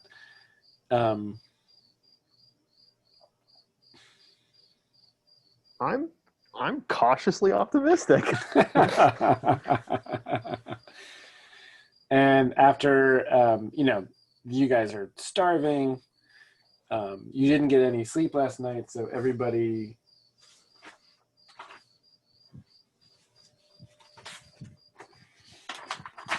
this is where the toll of sustained activity probably not going to hurt you that much, but so from lacking a night's sleep, each of you suffer a point of ability damage of your choice. Let's see.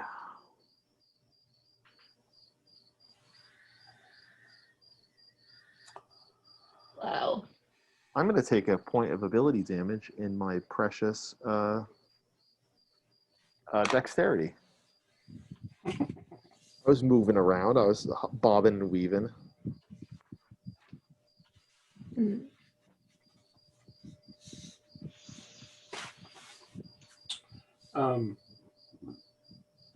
So let's see, of the crew.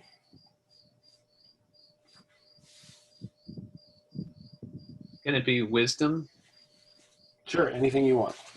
Okay. Except luck, you can't. Getting a little bleary-eyed. Yeah, there you go. Yeah, you're a little. Don't have it all about you. Okay, so we got Sari. Linnea is in. Hella and Mikey are in good shape. Vorpu. Rolf is.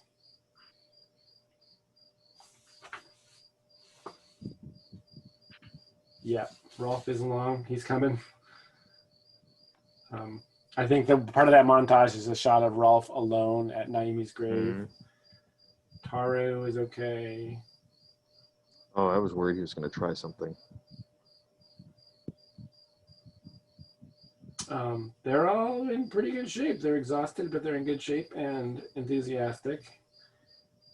So when everybody gathers again at the town square in an hour or two, you guys have all, whatever meager offerings the people of the mountains can give you, they do. So you all are able to kind of eat your fill. And you all feel like passing out from exhaustion, but there's no time for that.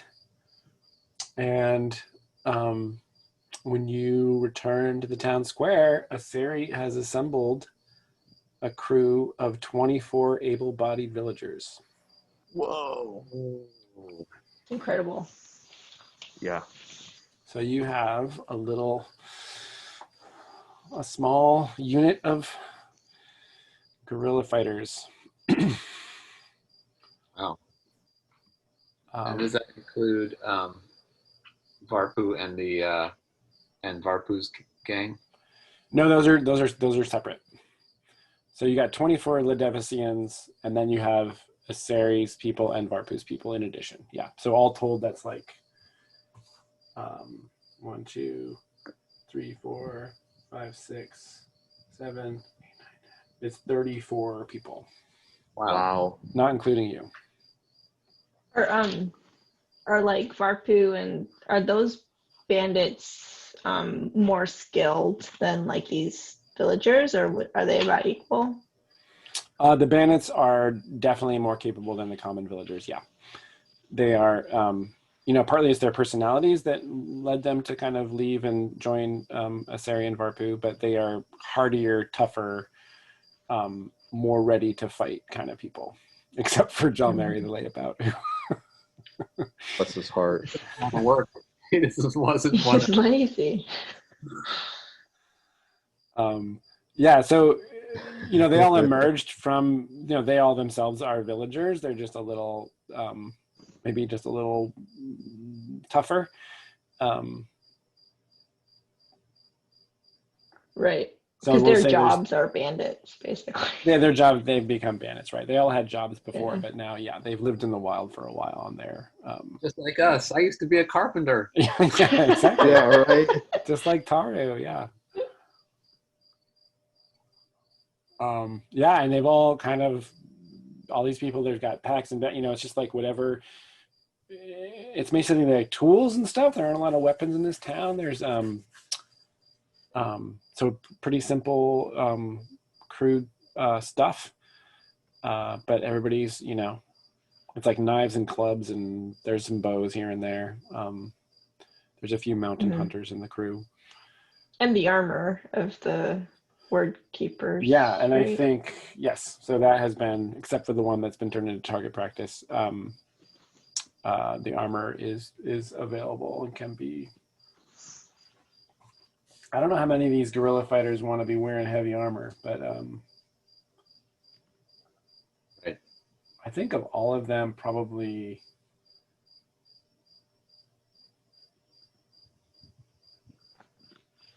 Yeah, but I mean, amongst the villagers, clearly there will be people that are strong enough and big enough to want to put on some chainmail.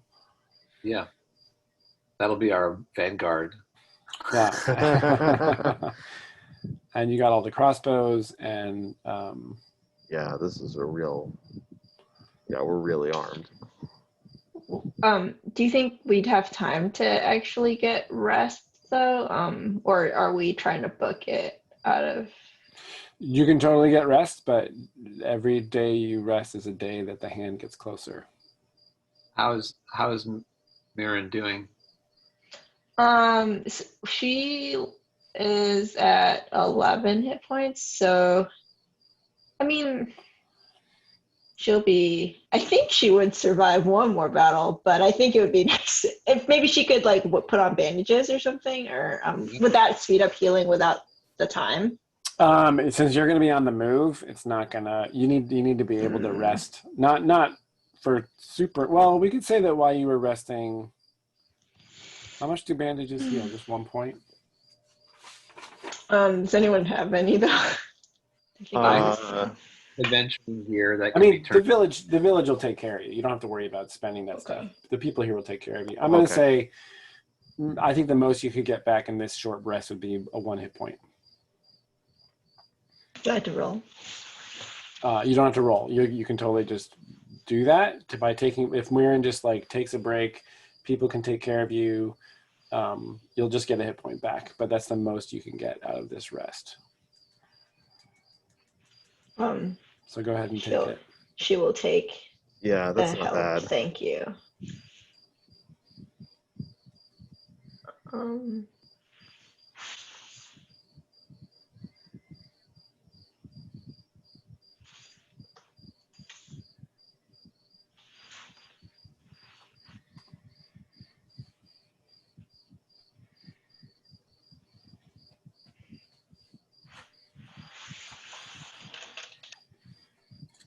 And then by, I think it's probably just after noon when you guys are all ready to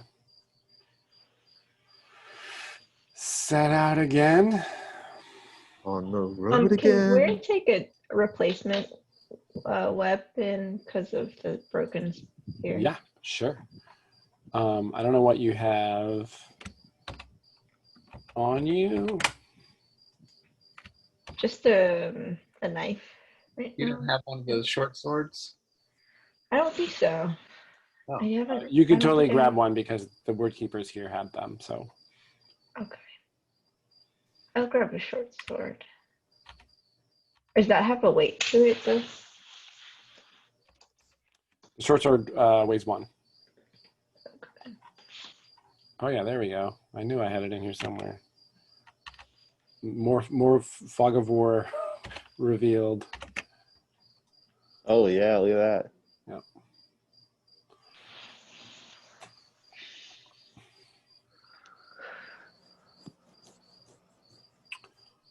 Okay, so setting off at any other final preparations before you guys hit the road again?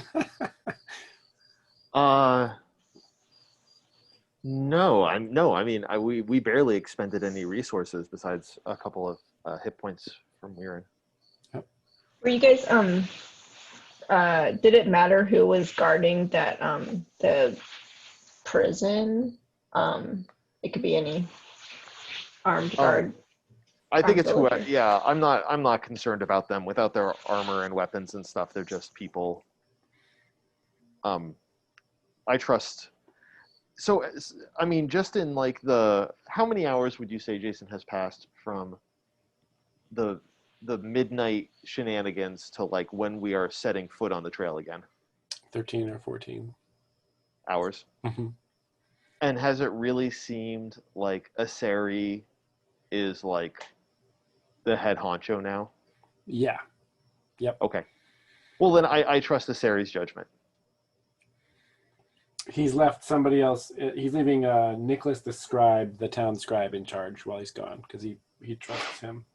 Nicholas was his inside. Nicholas was his contact during the occupation, so they would have like clandestine meetings and whatnot. So he's leaving that guy in charge, and he's and in terms of the jail, you guys saw what it was like when you were there.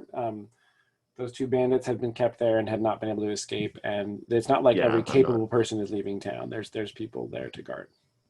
Yeah, I'm not worried about that. So no, I don't have anything I need to do in town. Okay. I don't think so. Sounds good. In La Devesi, they mine for, did you say like copper, tin, and lead? Copper and lead, yeah. Copper and lead. And zinc. Oh, and zinc. Copper and lead and zinc. Yeah, it's like a combined deposit there. Okay. No, I think I'm good too. Okay. So do you guys? Yeah, go. Oh, we're getting towards the 2.5 hour mark. Okay, great. Then we'll. This feels like a nice perfect. spot. Yeah. So then, afternoon, you the village bids you guys farewell. You head up, and then you sort of top the first ridge coming out, and you're looking down downhill to the east, somewhere in the far distant below. Is Reuna, and at your back are several dozen mountain folk. Oh my God. Who are ready to assist you. Sari and Varpu are right there at the front with 3 of you guys. What's Varpu's attitude? Varpu's attitude right now. Varpu seems, first of all, has actually smiled a few times, and has never had anything other than like a bitter smile in the time that this relatively short time you've known her so far. But the exchange between Paviki and her, and the possibility, you get the sense that the possibility of obtaining some of the power that she's observed in Paviki is. Am I sensing like what John Shadurjan would describe as like Anakin Skywalker vibes?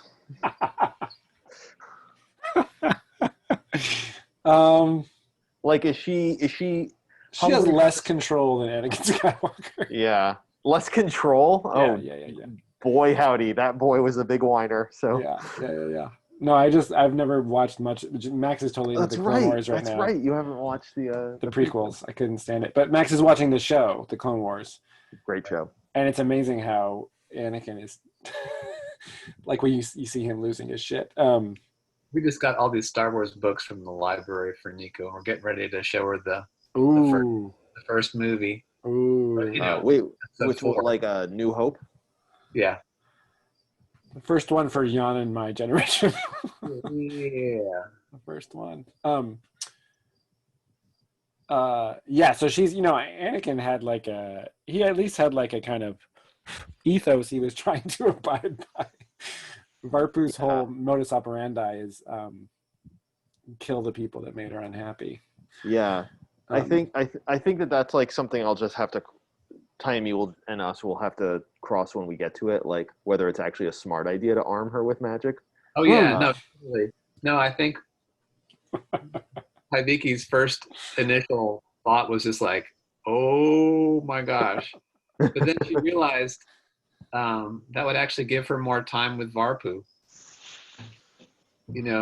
Like it would have to actually like talk and get into some stuff if they were going to do any magical teaching. So I thought that was an opportunity. No, it's good, and Varpu is an incredibly powerful ally. Yeah, I mean, whether she can actually learn magic or not, I don't know. Right, that's another thing. Yeah. You said you would teach me. Yeah, that's a very real future. You refuse to learn how to read, so I'm sorry. You need to use words. You gotta learn to meditate. Yeah, you gotta chill out, man. It's a good challenge. Okay, great. So down the hill you go. And wrapping up.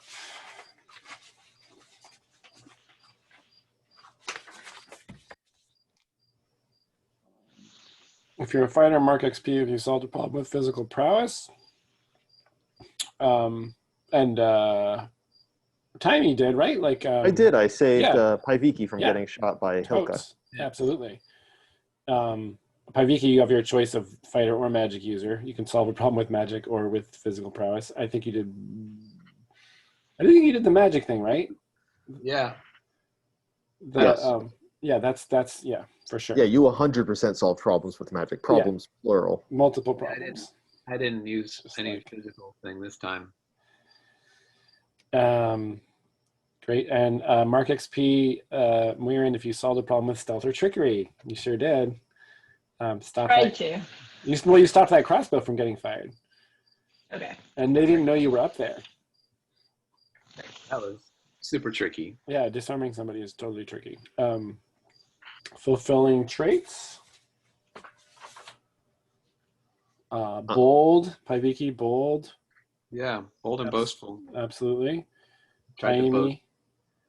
I don't think I exhibited any traits, and in fact, I'm trying. I think I want to get rid of my cheater trait because this was a very formative moment of the dangers of what can happen if I, allow myself to become this just like mindless animal ruled by my anger. So like, I don't know if like ashamed is the trait that I want. Interesting. Because I really saw myself in that moment. I don't know. I'm going to sit on it, but I'm going to get rid of cheater. Unless I can add a fourth trait. No, it's 3 max. If you have, so that would leave you with curious and irritable, which would make you neutral. So you could just sit with that, or you could replace it with one that you exhibited this session. No, I totally want to sit with it. Okay, great. I want to let that play out. Okay. Awesome. And Muirin was totally ruthless. You just jumped off a 2-story building to try to...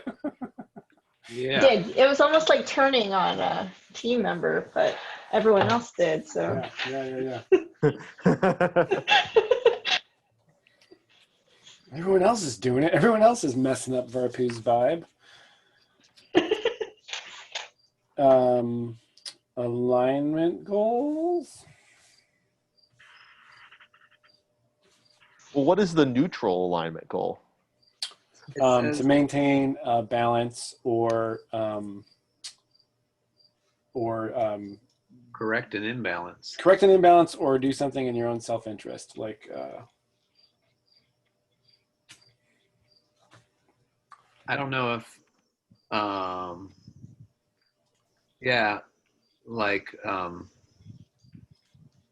well, no, you know what? I didn't do anything to correct an imbalance this time. I think an imbalance was corrected by letting Hilka go and letting, and having there be a trial. Like, I think that was all like, but that wasn't me. Yeah, that's kind of what I was sort of thinking about. Yeah. Like, instead of, it's not disrupt, I don't know. There's so many, that could be seen as a neutral trait or a lawful trait. Like, having a trial, or, taking something that was a wrong and putting it right again. Yeah.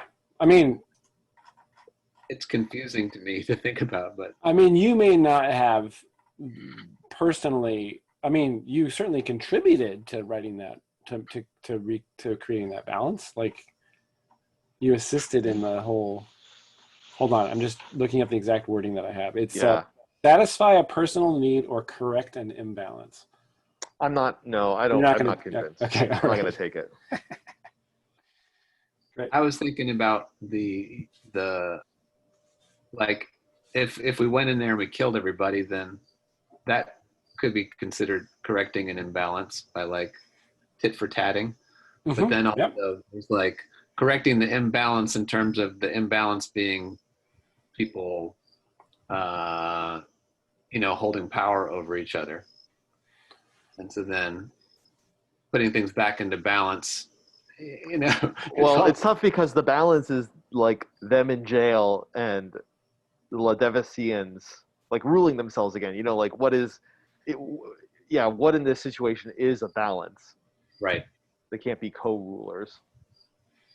That's where the alignment stuff is very confusing for me. It's like, what is lawful and what is balance? Yeah. And I think there's no right answer. That's part of it. And it does have the disadvantage of being confusing that way, but there's not, it's open to interpretation.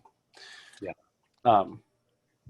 And John is sticking close to character and choosing not to get that XP for participating in perhaps correcting an imbalance. Yeah. Hey, I don't get it unless I earn it. I know. I love it. So Murin is lawful, is that right? Right. Impose or maintain order in the face of chaos. Right. There was definitely chaos going on. You totally dove when you dove on Varpu. You sure. were imposing the order. There was an established, like, just way that was going to be carried out. Yeah. Yes. Right. Yeah. So it's all about like the point of view of that character in the setting that they're in. They like the environment. Yeah. The laws or the kind of collective point of view of the group, right? Like everybody sort of agrees that seems like in our context that did that. Then that's enough. Yeah, because that would be trying to establish the justice, which is her perspective of justice is having a trial. Yeah, and it would have been wrong. It sounds like it would have been, Murin thought it would have been wrong to just murder Hilka after Hilka has surrendered, right? I think Murin agrees with that, yeah. Jan, is Paiviki neutral? She is neutral now. Is Taimi neutral? Yes, I got rid of Cheater. Yeah. So Taimi, I mean, we both turned neutral during this battle because I lost a trait last time. Oh yeah, right. I lost self. What is it? Covetous. Covetous. I lost covetous. Yeah. So you're bold and boastful now. Great. Well, you have the option of taking that correct and imbalance XP because you guys together did correct and imbalance. Yeah, so I'll take it. I'll leave that up to you. And then, did you make an exciting discovery? No. Okay. Did you it's just like seeing the face of Hilka. Was that exciting? I mean, Taimi was had some fresh new moves with magic. The disarm them trick is like a real showstopper. Yeah. Okay. Yeah. I mean, twice in a row. Paiviki also discovered that, right? Like, oh, look what I can do. Totally qualifies. Yay! Really? Everybody gets an XP. Get experience for stuff that you see yourself do. I think in this context, Oh, I feel like magic has a special exception. Yeah. yeah. I wouldn't be like, oh, Taimi juggled. Like, Exciting. Did you overcome a difficult obstacle? Absolutely. Everybody gets XP for that. For what? Overcoming a difficult obstacle. Oh yeah. And no memorable booty. You've all seen Wordkeeper armor and weapons before at this point. yeah. All right. So we know what's happening next time. You're headed to Reuna, so I know how to prepare for that. oh boy. Right. And that the question is then, are we going to try to go into Reuna, or are we going to try to circumnavigate Reuna, try to stop the Wordkeeper on the trail? Oh. What would the sneaky elf do? Yeah. What would the hunter do?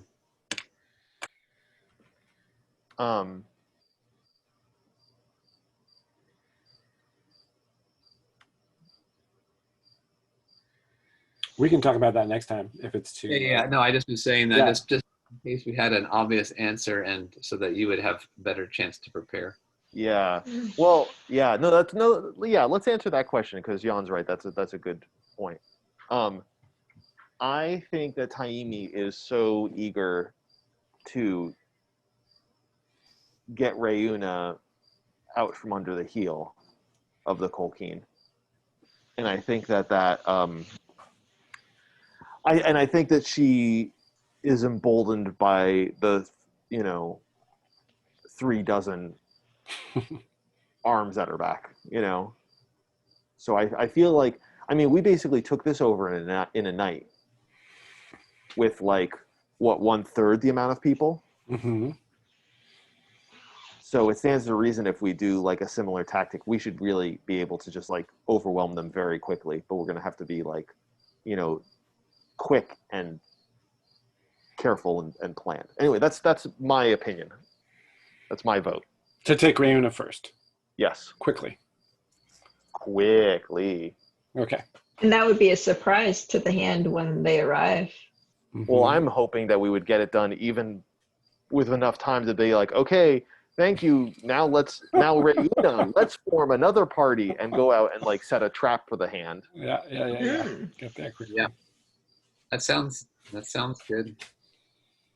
Reuna at least is our home territory, so You know that they're going to be sympathetic to you. yeah. For sure.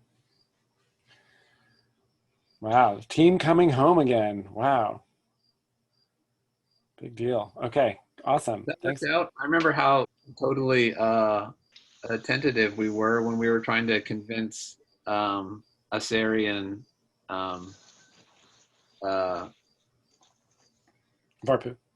Varpu, thank you, to that this is going to work, that this is going to be, and we were like, Oda Missy. Yeah, I was nervous, and it's not over yet, but I'm cautiously optimistic. Yeah, that you pulled that off. Yeah, very well, I thought. Cool. Well, Same bat time next week. I think that works for me. Yeah. I think so.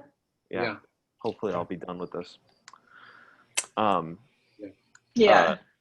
Donna, I'm very jealous of your corner back there, your little nook, your little pillow, lounging. The napping.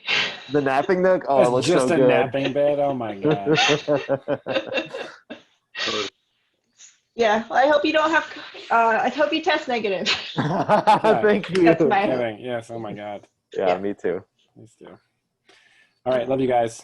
All right, love you. Bye. Good Love. night. Bye. Thanks.